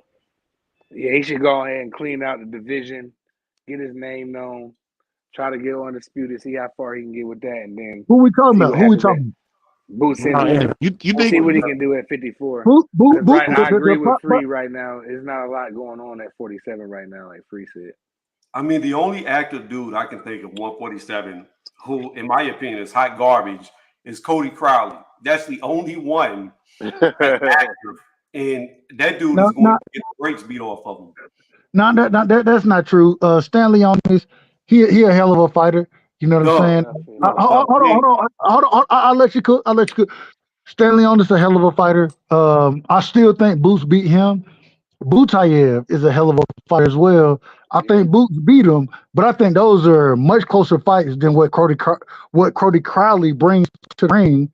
And so I don't know why we talking about Cody. Cody Crowley is, and I say this respectfully to him, the man is subpar at the 147-pound division. He's subpar. So you jumped in at the tail end, so you missed everything that we said. I did. As far as Stanionis goes, he has not fought for over 2 years. Yeah. I don't care. It's been a while. Get the fuck out of here. Like, I'm sorry. Even if Stanionis could beat Boots, let's say prime for prime, ready to go, Stanionis beats Boots every night, 100 out of 100 times. A guy who ain't fought in 2 years is not going to beat Boots in his first fight back. It's just not going to happen. But the thing is, we done seen multiple individuals, and this is the problem I've always said I have with the PBC is that these niggas have layoffs that's crazy layoffs. It's crazy It's like crazy layoffs, and I can't blame the promotional brand for it. I'm gonna blame the fighter. If you want to fight that much, then you under the same way I always say. I don't really rock with top rank top stars outside of Shakur and Big Baby and I like Shushu. Well, I ain't gonna hold you. I like a lot of fighters over there at top rank, but most of them are younger fighters. They're younger fighters, and they're able to fight 3 to 4 times a year. Whereas when you become a main attraction over at top rank, you get a fight, and this with every promotional brand. If you dealing with a promotional brand and you a top name, then you might get 2 fights a year. If you get 2 fights a year, that's a good thing because of the way that these promotional brands are moving. So with what Tony is saying, I agree with it. I agree 100% because a lot of these dudes that we think are going to be the guy, they not fighting enough. They not getting enough fights. It's funny if you listen to Tim Tszyu, and then I'll pass the mic after this. Tim Tszyu was like, shit, last year I fought 3 times. I fought more than anybody on the damn PBC, which is a fact. That's a fact. That's a problem. That's a problem. They like him out there in Australia. Al knows that. Even with that, there are other fighters that should be fighting at least 3 times a year. Ain't no way Jesus Ramos. Devin. But the thing Devin about ain't over Tim, there with them. Devin ain't I'm over just there with saying them. they should be fighting 3 times a year. Period. Forget Devin. Tank. Forget Tank. Forget Tank. Let's forget Tank. Let's forget Tank. If you look at Jesus Ramos should fight 3 times a year. The same way we watched Xander Zayas fought. He fought 4 times last year. I Yeah, that mean, was crazy. you got what you have to understand about Tim Tszyu is he's not truly PBC. He's in a split partnership. So he can fight more active than them dudes because he's not truly PBC. He's like 1 foot in, 1 foot out. That's why he's so active in comparison to all the other fighters in the PBC. And I agree with you. Inactivity kills. It's the worst thing in the world. And that's why when a lot of them PBC fighters, they fight Golden Boy most of the time, not all the time, because we saw Ryan lose. But when they go over to Matchroom or the Zone, whatever you want to call top rank. Don't forget top rank. That fighters always lose. Yeah, because they've been inactive. They've been inactive. Y'all also got to remember too, it depends on the level of their opponents. When they fighting a bunch of low level opponents, yeah, they could fight multiple times because they outclassing their opponent. When they're fighting those top level opponents and they're taking a beating, a lot of times those guys don't want to fight more than 2 times a year because they're taking a beating. Yep. Man, you tell me, Jesus Ramos, and even though y'all will tell me the scorecards are telling me he lost to Lubin, I would disagree with that. But even with that, okay, you lost to Lubin. I need to keep you active. I still need you fighting 3 times a year at the minimum. Oh, you know what I'm saying? I'm not disagreeing with you. No, I'm just saying when it comes to the level of opponents. No. I think, and that's what I was gonna say. I think we agree. I think this is what it comes down to, and this is what I've been talking about with PBC for a minute now. Outside of Amazon Prime, I need to see who else they got to deal with because they got so many fighters over there. When the PBC was really in motion, they had Fox and they had Showtime. That's when they was in motion. You know what I'm saying? They had 2 different platforms to put the fighters that they had on because you need multiple dates. And so at this current moment in time, with them not having, and like I said, I think I've heard that they're gonna have somebody else sign on with them so they can have multiple dates. If I see that, then my opinion will change. But at this current moment in time, ain't no way you can run a stable that you got with the Amazon fighters. You know what I'm saying? Pay-per-view fights and those type of things. You ain't gonna. It's gonna be 1 time a year again, and that's horrible for a fighter. One fight a year is horrible for a fighter. You got a bunch of clowns happy that Showtime was out of business. I was like, y'all niggas is crazy. I hate that Showtime platforms, bro. I don't want Top Rank. Much as I don't like Top Rank, and much as can't stand them, I don't want them out of boxing. That's going too far. Like I want them. I need all the platforms putting on professional boxing. Right. I need it's so many boxers. Platforms we lose, the less boxing we have. And now the Prime, like you just said, Dub, that shit is cloudy to me. That's why I hope normally they bring back. Showtime will rip off. Showtime will rip off real quick. And the schedule, bro. This is a side note. So we're gonna get back to boxing. But I gotta ask you guys this. Did y'all see Killer Mike with the clean sweep? Man, stop it, man. Stop it. We ain't trying to talk about Killer Mike, man. Did y'all see that? Man, Killer Mike got arrested. And then they arrested the nigga afterwards. They arrested the man for no reason. And they arrested him for no reason. And then I got a thought process on that, but I don't. This is boxing. We talking boxing, right? Yeah. I got to show some love to Killer Mike, man. But that's what I was saying. I hope with this Amazon Prime deal, I hope they bring back Tuesday night fights or Friday night fights or something like that because they do have a lot of fighters, and I don't want to see a fight once a month. I want to be able to see a fight every single weekend. I want to see a fight every weekend like we used to get. Because is Prime going to do that? Are they going to just no? They never do that. You know, I don't know. I don't know because they can have their own slot. Amazon Prime is new to this television thing, so they PBC could very well have their own slot. All they got to do is say, okay, this is your slot. You have a platform with Amazon Prime, like they do all of the other shows they got on there. This is your slot for your programming. You have this slot. Anybody that want to go watch boxing, they come to this slot. They come to this slot right here. But is Amazon gonna fund this shit though? But is Amazon gonna fund it? Amazon, I don't know what the deal is with PBC. It's cloudy. But what I'm saying is, I'm hoping that with this Amazon Prime, they do something like that. I'm not saying that they will. I'm saying I'm hoping that they will. Because with all these fighters, you only putting on a fight once a month or once every 2 months. Or we're gonna see some deep cards. And that's what I'm saying. Unless you're gonna get a big ass card, you're gonna get 9 fights on one fight card. The problem is the reason why it's gonna be like URL, the known night of the main events, where it's this all hell. Any one of these battles could headline. You know what I'm saying? That's what they're gonna do that. But go ahead, Tony. My bad. No, you good. I'll let you finish. The problem that I see is this: PBC is on bullshit. They've been on bullshit lately, and they was on bullshit towards the telling of Showtime and Fox with them. Every fight they put on, no matter how shitty it is, like Tim Tszyu versus Keith Thurman, is a pay-per-view. So there's no way they'll be able to have multiple fights in a month because they'll all be pay-per-view. Like they're not going to give you nothing for free. If there was ever a free card to be a free card, this was the free card to make.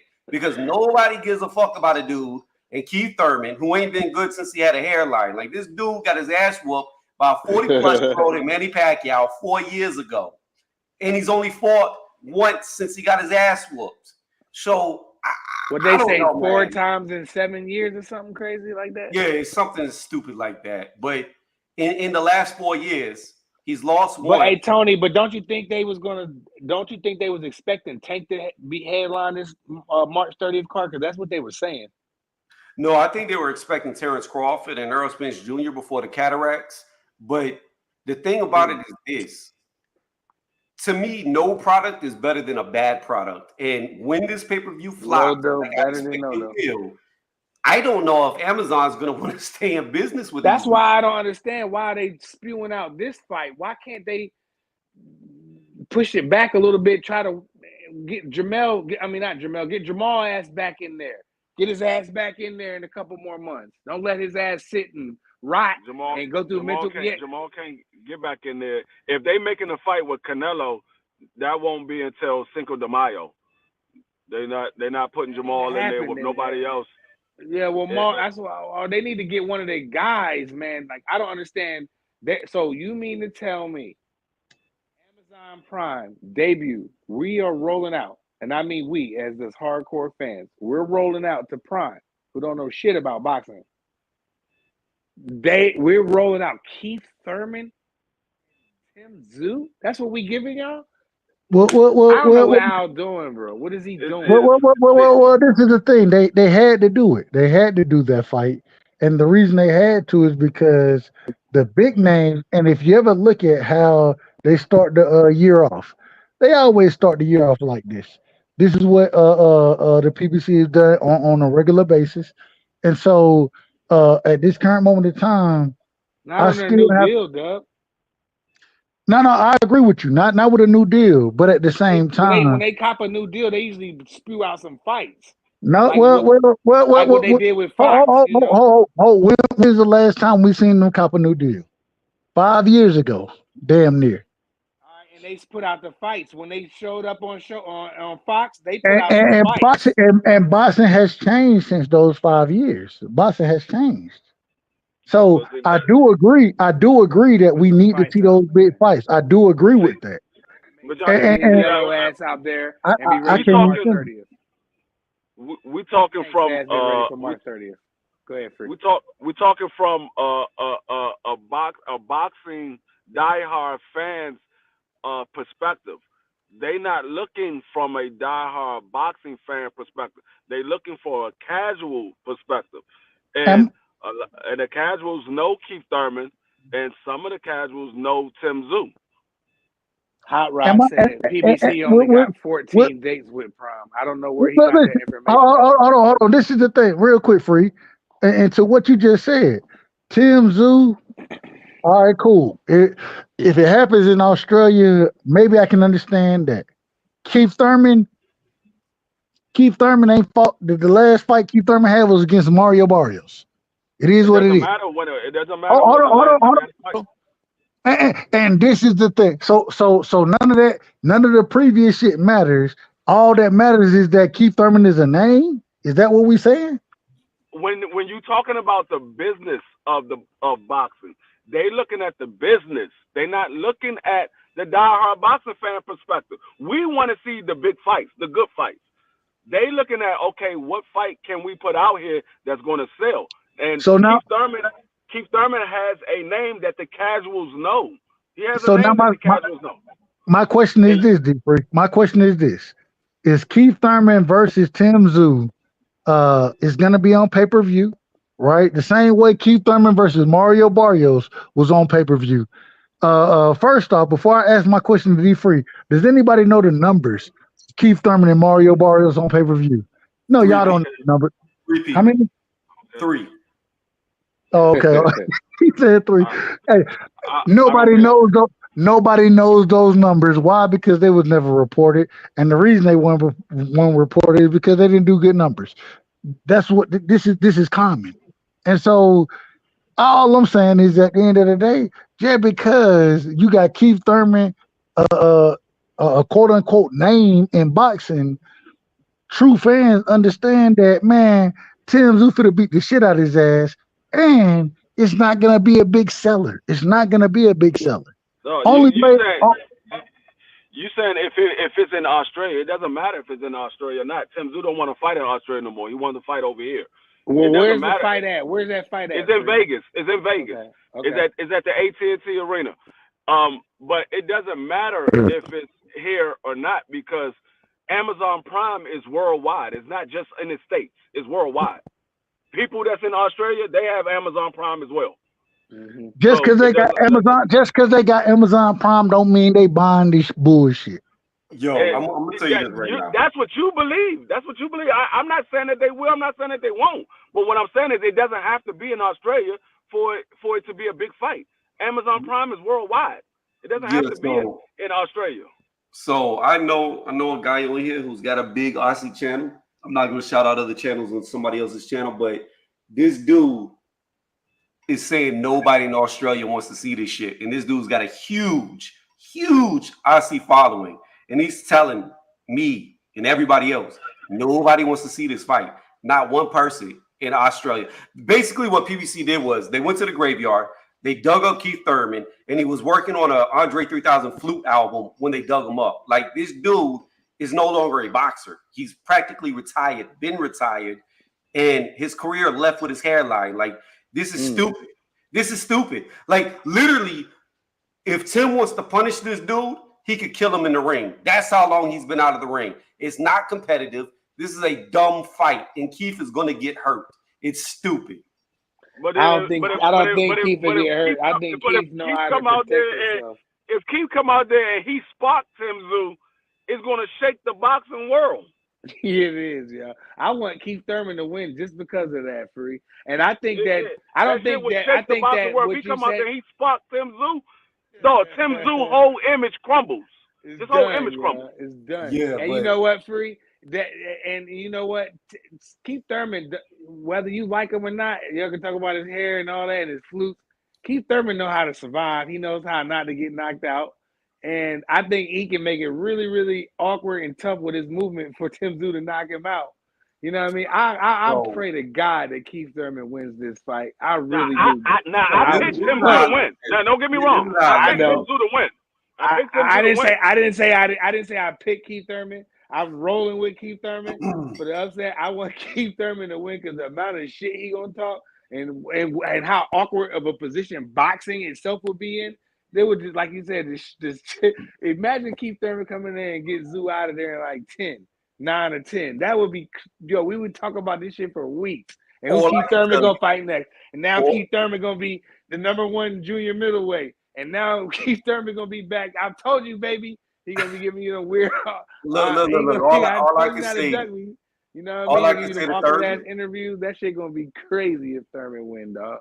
all I can say to Thurman winning is this ain't the Matrix. This is the real world, and that shit ain't gonna happen. Like Tim gonna go in You there. can't say that. Keith Thurman was a I'm world telling you, champion. listen to me. If little itty bitty T-Rex arms could put him on his ass 4 years ago, Did you go look at that fight though? Keith Thurman was putting some shit on there. Pacquiao ain't dominate. Pacquiao won. Pacquiao was 85 years old. I don't give a shit. He was getting hands put on him by Keith Thurman. Keith Thurman was putting hands on Pacquiao. Yeah, he went down. Yeah, he got hurt real bad with a body shot. Go back and watch the fight. I'll watch it with you. Pacquiao came to the ring on dialysis and a breathing mask with a he walker. did. Like this man was 93 years old.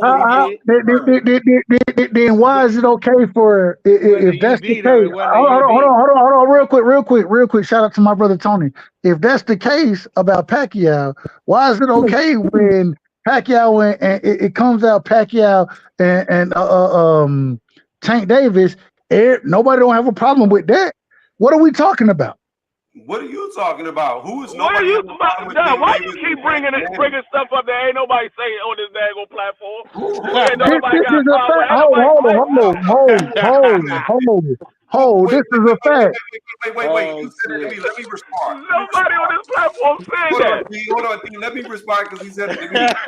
When the fuck have you heard any of us say that we want to see Manny versus Tank? When have you ever heard us say that? I always gotta say. Anybody on this platform, you know what I'm saying? Hey, Tony, you know you my brother. I think you know boxing. I think D Free know boxing. I haven't heard y'all say it. But this is a clear conversation that's been going on in the sport of boxing. A conversation that we shouldn't that shouldn't have any. Go ahead, D Free. Go ahead. I was gonna tell you, no. I don't know who's talking about it, but everybody that I heard talk about it, they don't even believe that fight is going to happen. Ain't nobody trying to see that. Everybody know Manny Pacquiao just got finished getting beat up by Ugas, somebody who just got dominated by somebody. Why is it even? But why is it even on the table? Because Manny Pacquiao is a global figure. Manny Pacquiao called out Tank Davis. Tank Davis didn't call out Manny. Manny called out Tank. That's why it's on the table. Manny called out Tank, so that shit grew legs. Does it matter who Tank calls out? Tank done called out multiple individuals. Ain't fought nobody. I'm telling you the reason why it's on the table, why people are talking about it. It's not even on the table. Why people are talking about it is because Manny Pacquiao called out Tank Davis, and people put it on YouTube, and that shit grew legs. That's why it's out here now. And Manny Pacquiao is a global figure. Whenever he makes a tweet, whenever he makes a statement, whenever he makes a video, hundreds of thousands of people watch. This though. Let me say this. I will say that I had somebody in my comments ask me about that. I just thought Pacquiao looking for a paycheck, man. It's that simple, man. Yeah, he probably is. But at the same time, why are we that fight, wouldn't you? Abdul Wahid, quote unquote, the face of boxing. Why would this man even entertain that fight? Why would he be looking to fight Conor Ben? Anybody when we done heard the arguments about Devin being too big. Why you just won't fight Devin, bro? Why you? Hold on, real quick. My last point. My whole thing is nigga, I want to see Tank and Devin. That's what I want to see. Well, you ain't gonna see that right now. I know. Let it go, Dub. Because Gervonta Davis is not doing it. He's clearly okay with just getting money, pleasing his hardcore fans. Listen, he's okay with what he's doing, knocking people out, making good money, not taking too many risks, and pleasing his hardcore fans. All right, cool. Hey, Prize, I'm cool with all that. This is all I'm gonna say. Then, motherfucker, y'all need to stop telling me that Devin is the one who's scared to make the fight. Don't tell me Devin. No, I ain't saying you saying. I'm saying stop telling me Devin is the one that's scared. You ain't got to tell me Tank is scared. You can tell me Tank is making business moves. Fine, that's fine. But at the end of the day, all I'm saying is stop telling me that Devin is the one scared of Tank. This is what these people want to tell That's me. some weird fans that he has, though, like the Terrence Crawford fans and the Earl Smith fans. Them weird fans, Tank got them same kind of weird fans, bro. So you can't argue with them about nothing, and that includes some niggas some niggas with channels, some niggas with popular channels. You cannot tell them niggas nothing. They will come up with a whole kind of scheme. Hold up, Free. They'll come up with a whole kind of scheme and try to persuade you to say this man is making crazy moves. Now, we have to wait to see who Gervonta fights next. Hold up, Free. I'm going to let you go. We have to wait to see Gervonta fights next. But, Dub, you got to let it go. These niggas is weird. Just let them have it, bro. Until Gervonta fight his next fight, then we going to ground him the fuck up if it ain't Frank Martin, Shakur, Devin, one of them niggas. I don't want to see him fight no Conor Ben. Get the fuck out of here with that. I don't want to see him fight none of them big bums. I will say this: if they do announce Tank Davis and Manny Pacquiao, boxing is over. I'm going to crucify Tank Davis. That's first. Dang. Two, that shit gonna sell like a motherfucking dog. That shit gonna sell like shit. that shit is gonna sell. Hold on. And this is the problem. We got a 43-year-old Manny Pacquiao versus Tank Davis, and y'all telling me this shit gonna sell. And I'm sitting here saying, hold on. All right, go ahead. Go ahead, Doug. Nobody's cutting you off. Go ahead. Nobody's cutting you off. All I'm saying is if you're gonna tell me that you're okay with the Manny Pacquiao Tank fight, then what I'm gonna tell you is that you don't know shit about boxing, and we all understand that Manny Pacquiao, if anything, Manny Pacquiao, we should be looking for him to fight exhibitions the same way Floyd fighting exhibitions and all these other old motherfuckers fighting exhibitions. Ain't no way you can tell me you want to see Tank Davis versus Manny Pacquiao. It doesn't make sense. I'm not. I don't want to see that shit at all. I don't want to see it. That's why I said I'm gonna crucify his ass. If they announce Tank Davis and Manny Pacquiao, but after you said you're gonna crucify him, you said it's gonna make all type of money. I said it's going to sell because these daggone diehard Manny Pacquiao fans and diehard Tank Davis fans, they gonna buy that shit. Hey, D-Free. Last question. I'm gonna pass the mic. Last question. D-Free. Hey, D-Free. Yeah. Most people don't know shit about boxing, do they? Nope. They don't. Hey, we good. We good right there. We good right there. I agree. They don't know shit about boxing. I don't buy shit that I don't want to see. I'm gonna tell you this right now. A 101-year-old Manny Pacquiao has more of a shot at beating Tank Davis than fucking Keith Thurman does Tim Tszyu. He has more of a shot than fucking Keith Thurman. Are you sure? That's what I do know. Hell no. I disagree with that. I disagree with that. I don't disagree with it at all because at least hold on. You said Manny. Hold on. Real quick. Tony, I just want to. You said Manny Pacquiao got a better chance of beating Tank Davis than Keith Thurman has beating Tim Tszyu? Yes. Hell no. Let me ask you a quick question. Clearly, he hates Keith. Who do you have? Do you think that do you think Keith Thurman can beat Tim Tszyu, and do you think that Manny Pacquiao can beat Tank Davis? On both of those questions, what's your answer to that? I don't think either old man can beat either fighter, but what I'm telling you is Manny has I understand what you're telling me. Like, no, Manny's gonna get knocked the fuck out, and so is fucking Keith Thurman. But Manny at least has a chance because he's got weird angles, barrage punches. He's fought guys much bigger than Tank Davis, so maybe he could take the shots, maybe he can't.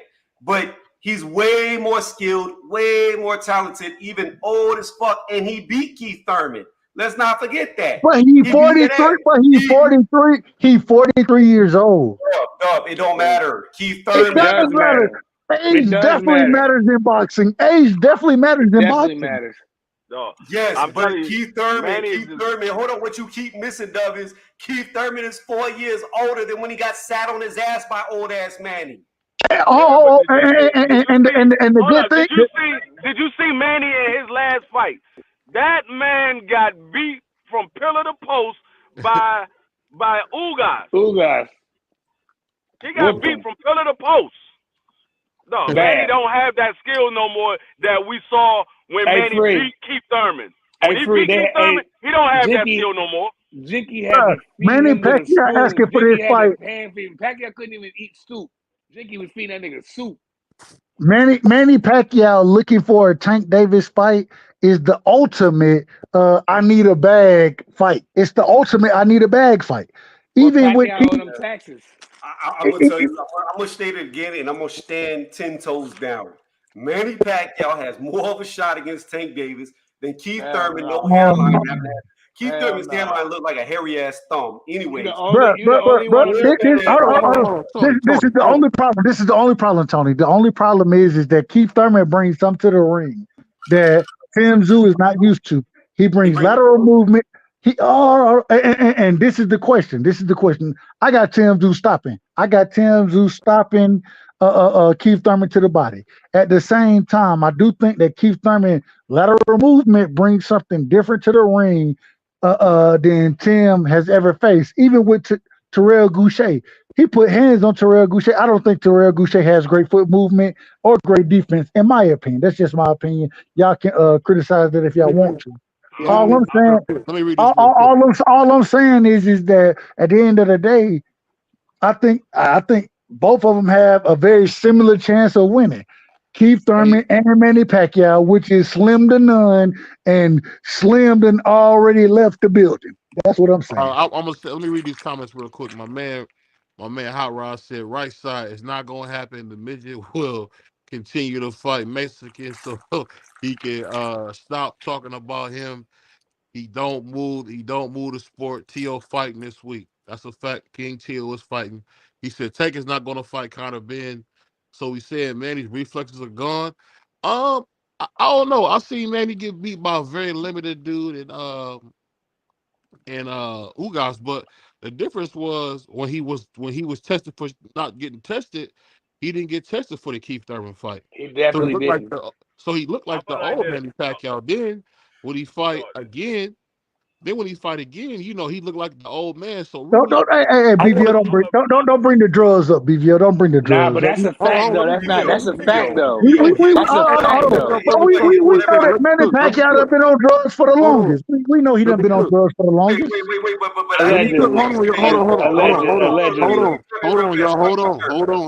Hold on, man. Allegedly. Listen, all I'm saying is this: the man looks different when he's not getting tested.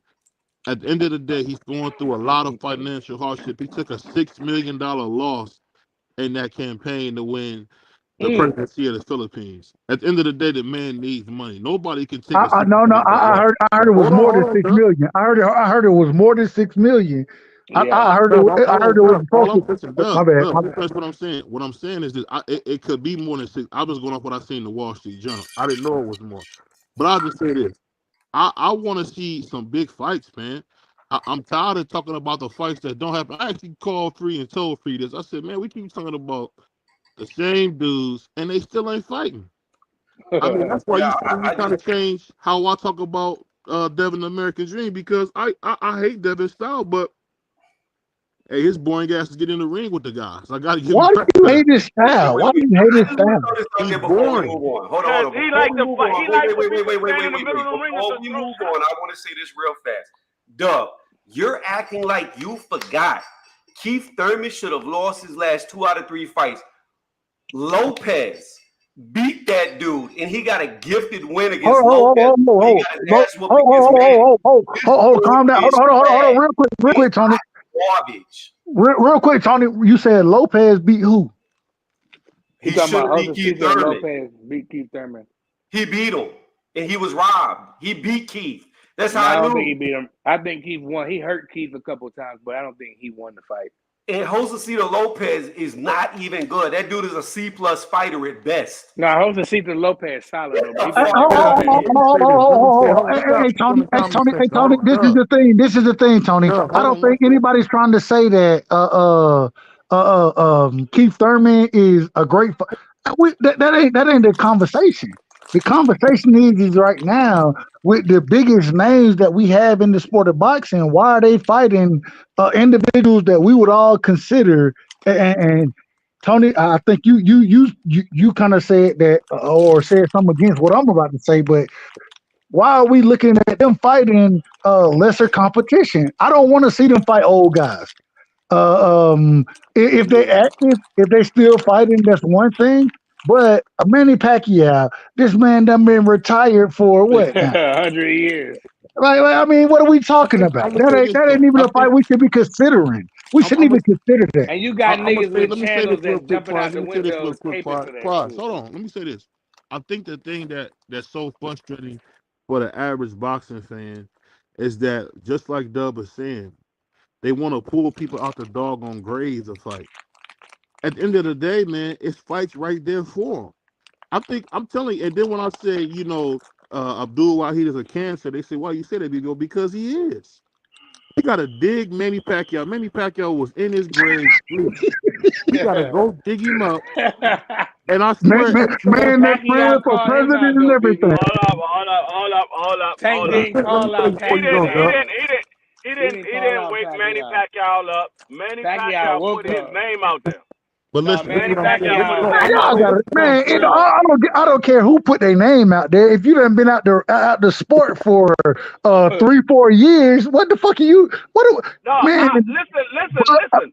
This man, we keep saying why he on the table. I haven't heard Tank Davis mention Manny Pacquiao. Manny Pacquiao said he want to fight Tank Davis. Right, Tank Davis yeah. said he want to fight Conor Ben. You missing the fact And that that's But one even of the worse. trainers That's said even worse. thing you one That's of missing. the Not even trainers did worse. he Be said free. he That's wants to even Hold worse. on, one at a time. One at a time. Go ahead. hold up. That is not worse because you just That's said way Manny Pacquiao. motherfucking worse. Hold up, listen. You know, You nigga, you just listen. listen. You just said Manny Pacquiao was retired. You talking about fighting somebody that's an active fighter. That's not worse. That's better than fighting somebody that's retired. So you telling me? So you telling me that it's acceptable that Tank Davis want to go out here? I didn't Hold on. I'm asking a question. I'm asking a You question. ain't got it. You ain't got to finish. I know what you about to say. I never said it was acceptable. I just said it's not worse. I didn't say it was acceptable. I just said it wasn't worse. Who should Tank fight next, B free? one of Tank Davis Who should take? Hold one of on, his real quick. trainers said Who should Tank fight next, B free? Hold up, No, Start with y'all Omar. don't have to ask this question every time Shakur. we come up here. Y'all ask the same question. Who should Tank Davis fight next? I tell y'all the same answer. It's the same guys that we all want to see him fight. I don't know who the man's fighting. I don't know who he's fighting. But Tank's trainer did say something. Why At did this all point, these other? at this Hold point, on, be I don't free. even care. I don't even care who he's fighting at this point. I Why don't care who he's fighting. do all these other names come up when we? I don't care Hold up, be free. about Hold on, that. I'll let you cook. I'll let you cook. Why do we hear all these other names when you'll sit here and tell me Tank need to fight whoever? You know what I'm saying? And why do we when we all know that Tank need to fight Devin? We all hold on, brother. I got you. I'm gonna let One you. at a time, please. You said what I said he needs to do. I didn't say he needed to do Let him anything. off the bed. I Y'all said have a what good I night. would like Let me for him off. to do. What I would like for him to do. I never say he need to do anything. All I'm saying is D Freeze is why are we getting names like Manny Pacquiao, Conor Ben? Why are we getting these type of names instead of getting the Devins, the Shakur? Why are we getting all these other brothers' names? Because y'all keep talking about him. So they keep bringing new shit out. That's why I said I don't care who he All right. fight. He's not fighting this week. I don't care. So it's our fault for criticizing Tank. That's why we keep hearing No, that Tank it's is not y'all going to fault fight for the keep fight he want to talking see. about him. I got you. Y'all keep talking about him. I Y'all got keep you. talking about him, but what's making him relevant. Well, one of Hey, Javante Davis' we're gonna trainers pass did the say mic. We're gonna pass something. the He mic. did the one of Javante Davis' trainers said something about it's an oldie but a goodie. He did say some shit like that, didn't he? One of I think he needs to Javante get people. off the pipe, man. I don't know what's going on with that dude. Yeah, I don't. No, I don't. You they're know gonna. what? Hey, prize. I don't really like. Hey, I don't really prize. like him that much, to be honest. Hey, I don't give a prize. fuck what They're nobody gonna think. I tell don't really you, like him that much. prize. They're gonna tell you that you can't believe nothing that Javante Tank Davis team say. You can't believe that. You got to listen to Tank. That's what they're gonna Yeah, tell you. And then I all of know a what them. sudden, I already know how them fans are. And then when you listen to Tank, the names that you hear is all of a sudden, which nobody didn't see this coming. All of a sudden, you hear Connor Ben and the names that you don't hear is Devin Haney, Shakur Stevenson. Um, Frank these Martin, are the Hold on, names that you The Puerto don't Rican is hear. retired. He's retired. Teofimo The Lopez. Puerto Rican is retired. We can't bring him up. He's All retired. right, fine. Teofimo, Matias, and then my last point. After we done heard all this cap from Tank and his team, they gonna go up to 147 to fight Connor Ben, talking about Eddie send a contract. You know what I'm saying? I want to talk And to he an Eddie. A side. But you, hold on. But you wouldn't talk to Eddie for Devin.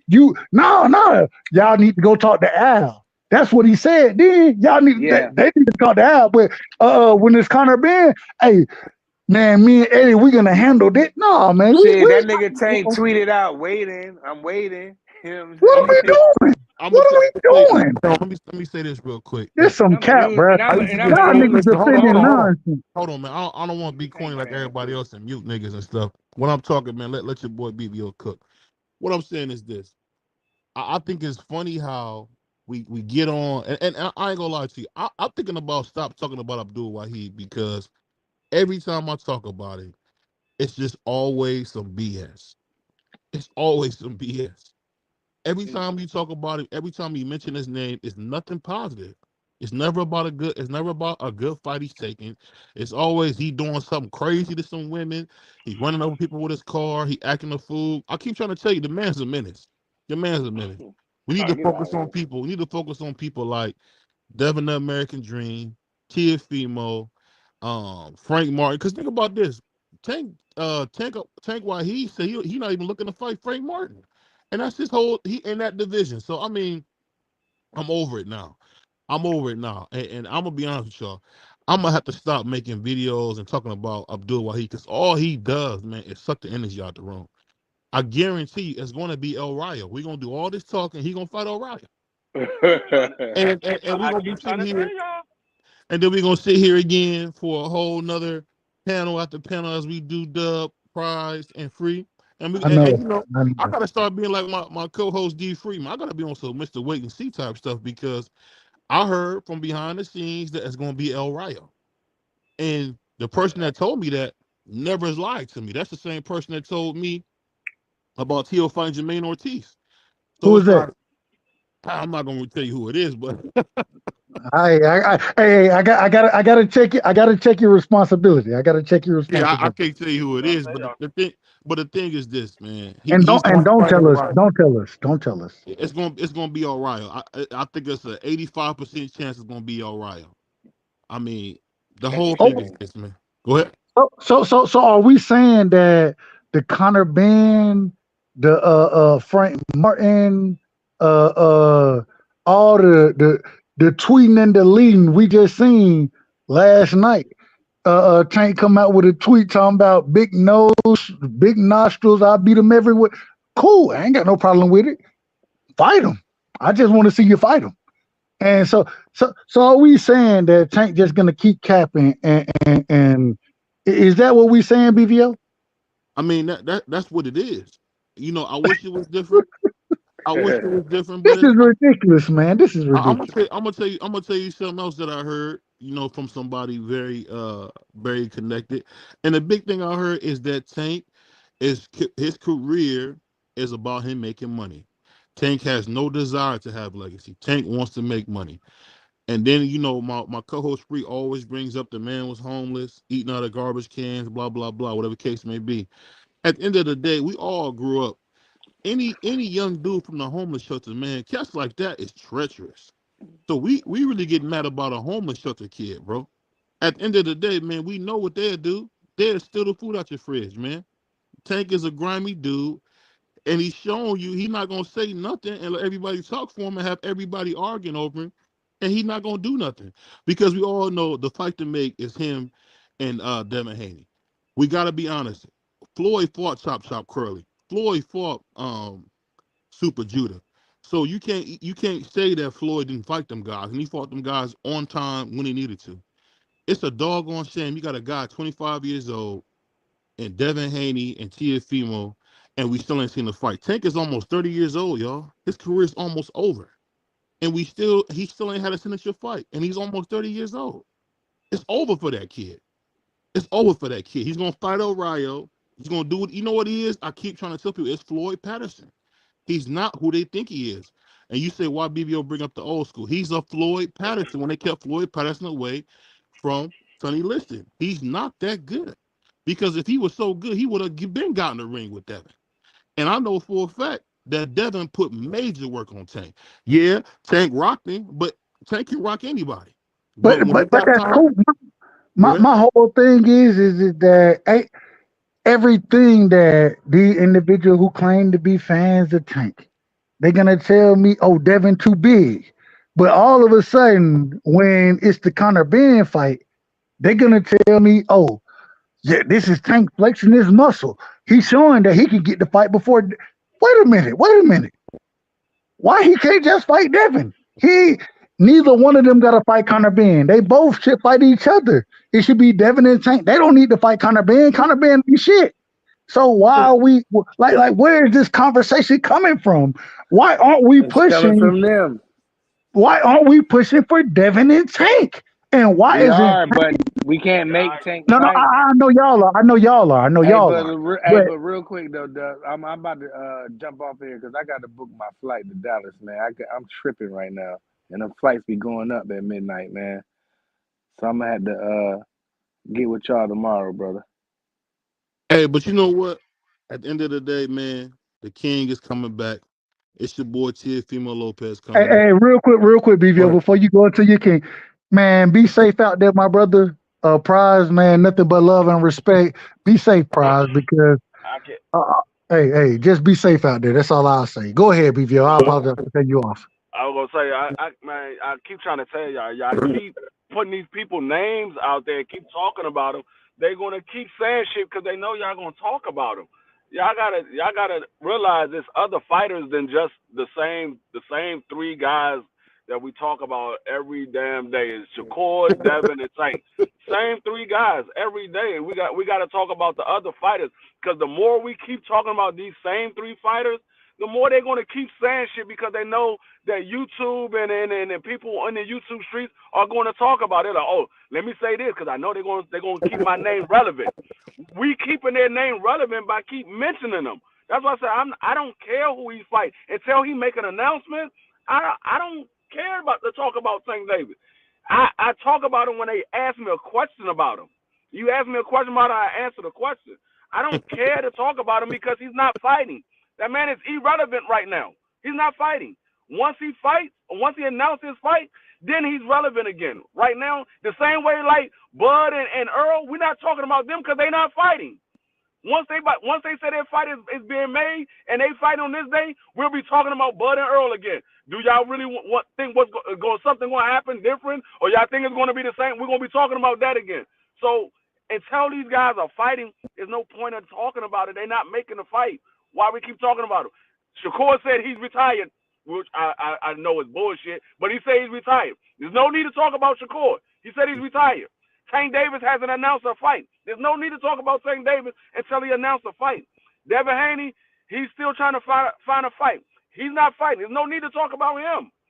We keep talking about the same fighters when we got other people in the sport of boxing. Y'all saying, well, why they not getting a big fight? Because nobody's talking about them. Nobody know who the fuck they are. Ain't nobody talking about them. I'll say this, Free. It's hard. It's hard not to fall into the trap of just talking about the same three dudes because it's the same thing when everybody only talked about Manny Pacquiao and Floyd Mayweather.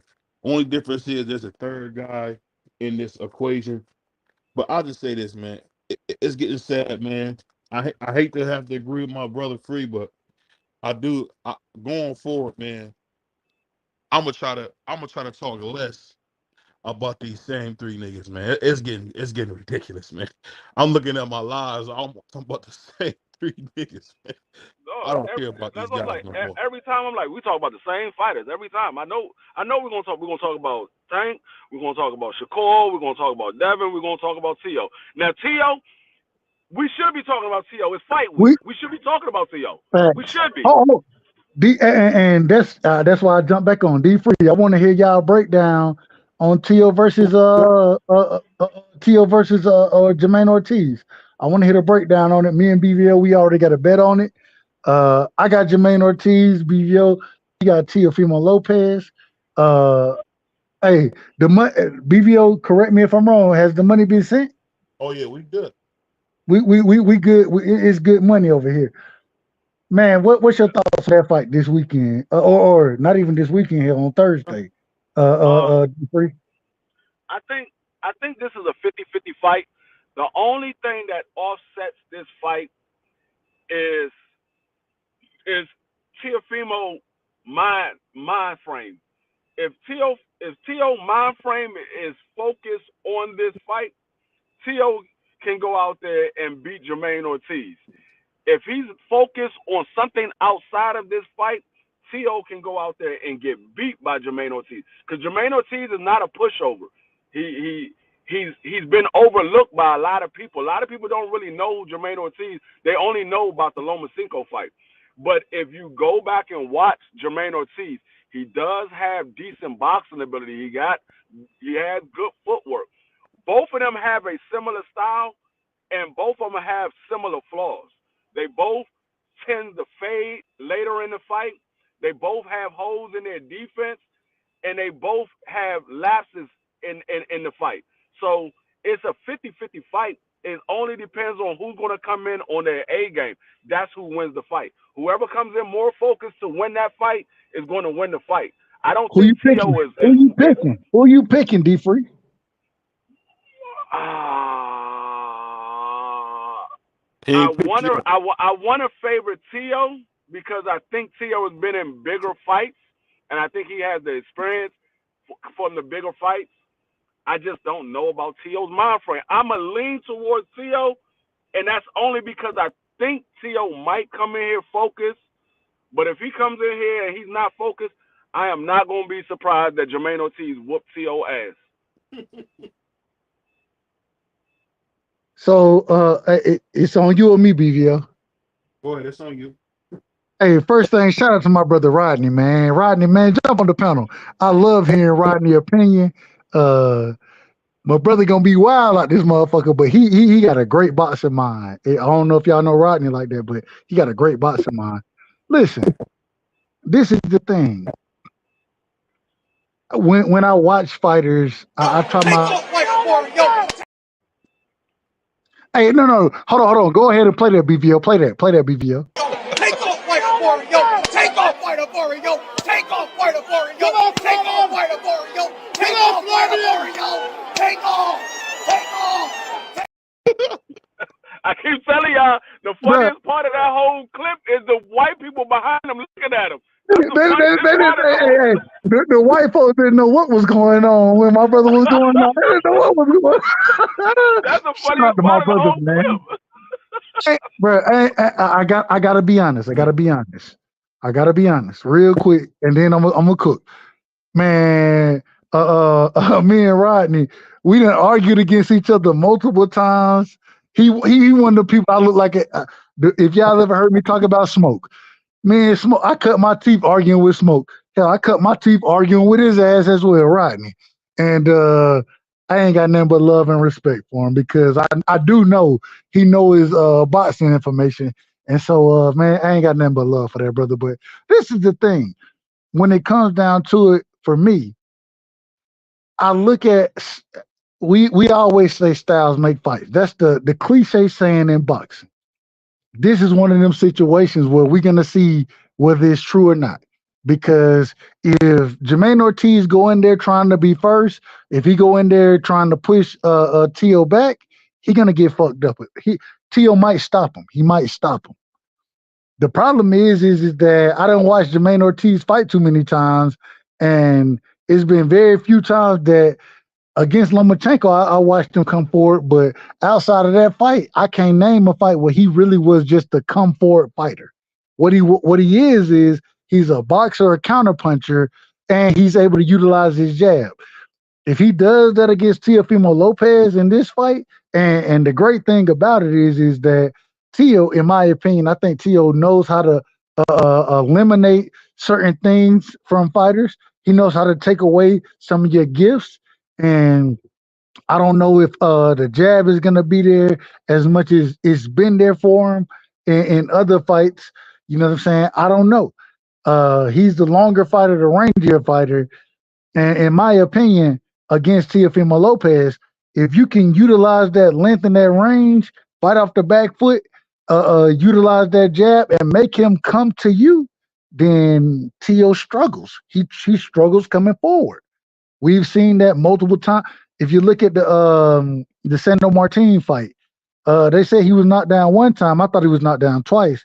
But Sandor Martin isn't nearly as athletic, as gifted as Jermaine Ortiz is.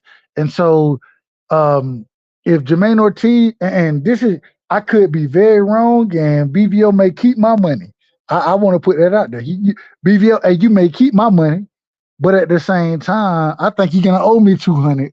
And the reason being is because when Teo come into that ring, he understands the fighter that he's going against, and he understands that for him to be effective in it, he can't be just a counter puncher. He got to be a front-footed fighter as well as a counter puncher. He got to make you come to him.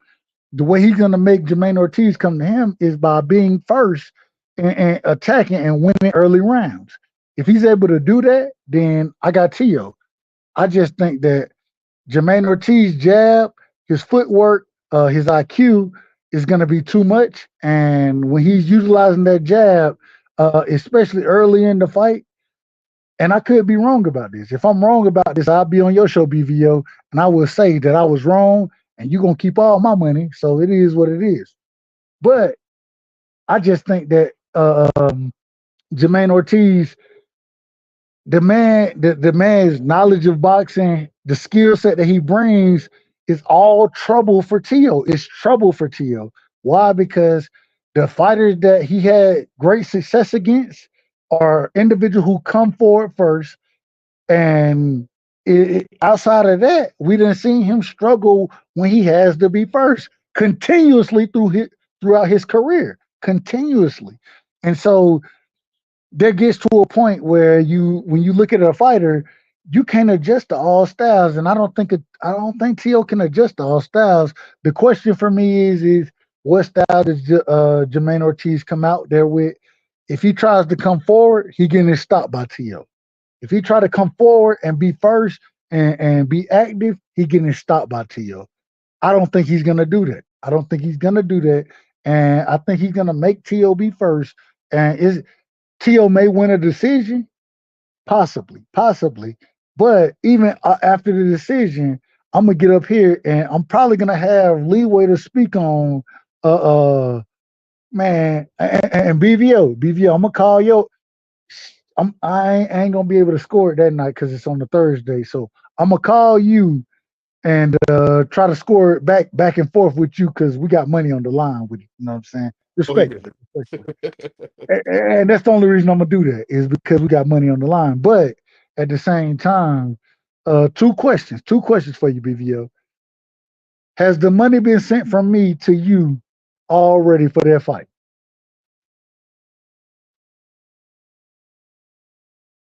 BVO? Hold on, my bad. Yeah, you got me. You good. And I said, if Teo loses, which I don't think so, because this fight is set up for Teo.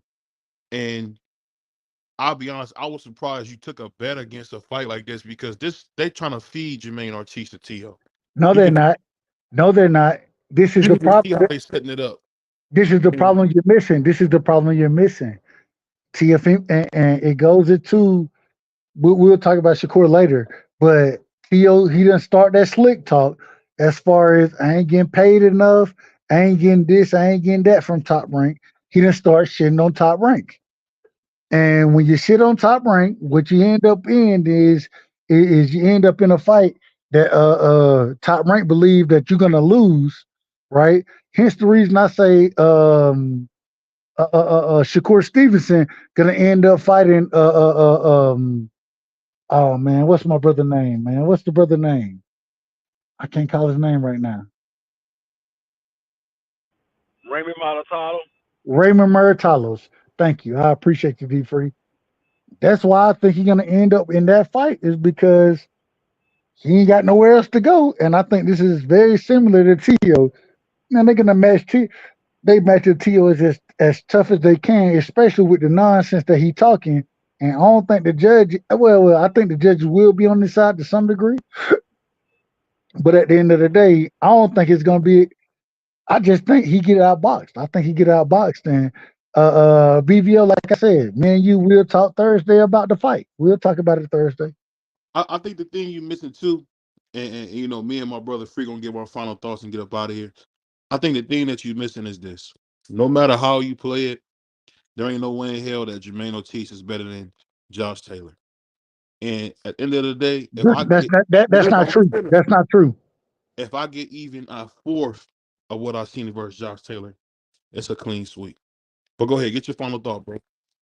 Hey man, my final thoughts for the night, man. Shout out to my brother BVO. Shout out to D Free. It's not gonna, regardless of how you look at it.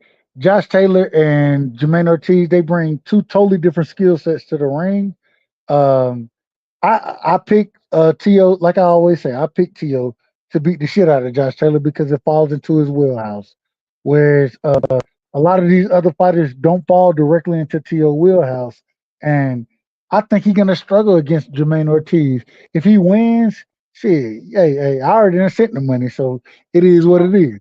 But when Jermaine Ortiz wins, I need 200 sent back to me. You got me, BVO? I got you, man. I appreciate it. I appreciate it. Hey man, shout out to my brother BVO. Shout out to goddamn D Free. Shout out to everybody who was live tonight, man.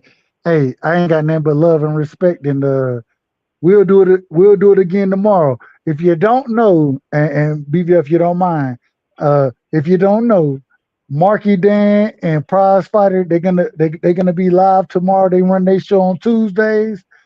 Come through, and show love and respect and support.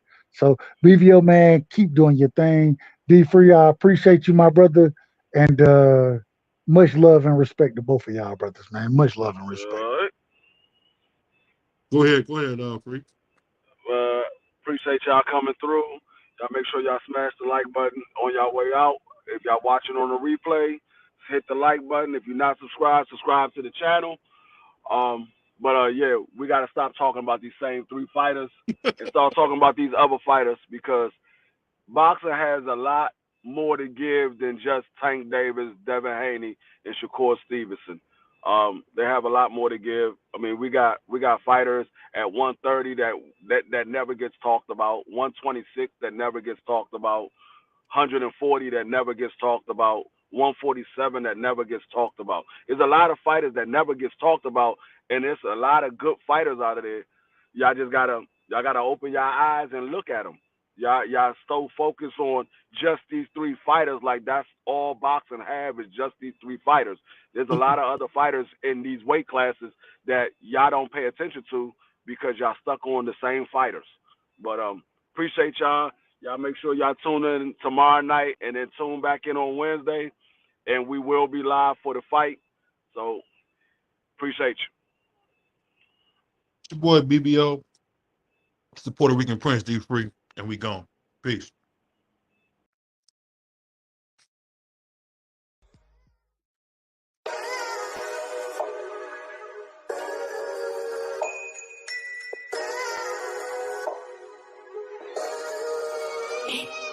Yeah. We really boxing. Who wanted the baddest? Let's see. Oh, we boxing? Yeah, we boxing. I need that belt like it ain't no other option. So we punching and weaving and blocking. Defeat ain't an option. Let them know. Shoot a video, put it on BVO. Let them know. Every time I punch, it's a heavy blow. BVO, bound to hit like bricks cause it was set in stone. Let them know. I ain't getting body, but I'ma hit this flow. Yeah, way more than a show. This is BVO. This how it's finna go. I'ma throw some jabs. Make them think my punch is weaker than I hook his ass.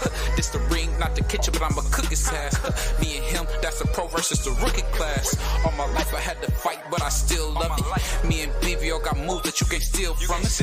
And these haters be throwing shots, but I don't feel nothing. I ain't go line shit, they alright, but we a little rougher. Step up for the title and face your rival, this ain't a little tussle. Bet I be no bird, being chicken to get your feathers ruffled. Footwork, I'm dancing around my opponent like the Cupid shuffle. Good work, bodies hit the flow, they can't move a muscle. The upside is we ain't in the streets, shooting and shooting up. Catch me in the ring, sticking, moving and suited up. I know everybody can eat, but I ain't full enough. All you said is smoking some beef, I guess I'm pulling up. Oh, we boxing? Yeah, we boxing. I need that belt like it ain't no other option. So we punching and weeping and blocking, defeat ain't an option. Let them know, shoot a video, put it on BVO. Let them know, every time I punch, it's a heavy blow. BVO, bound to hit like bricks cause it was set in stone. Let them know, I ain't getting body, but I'ma hit this flow. Yeah, way more than a show. This is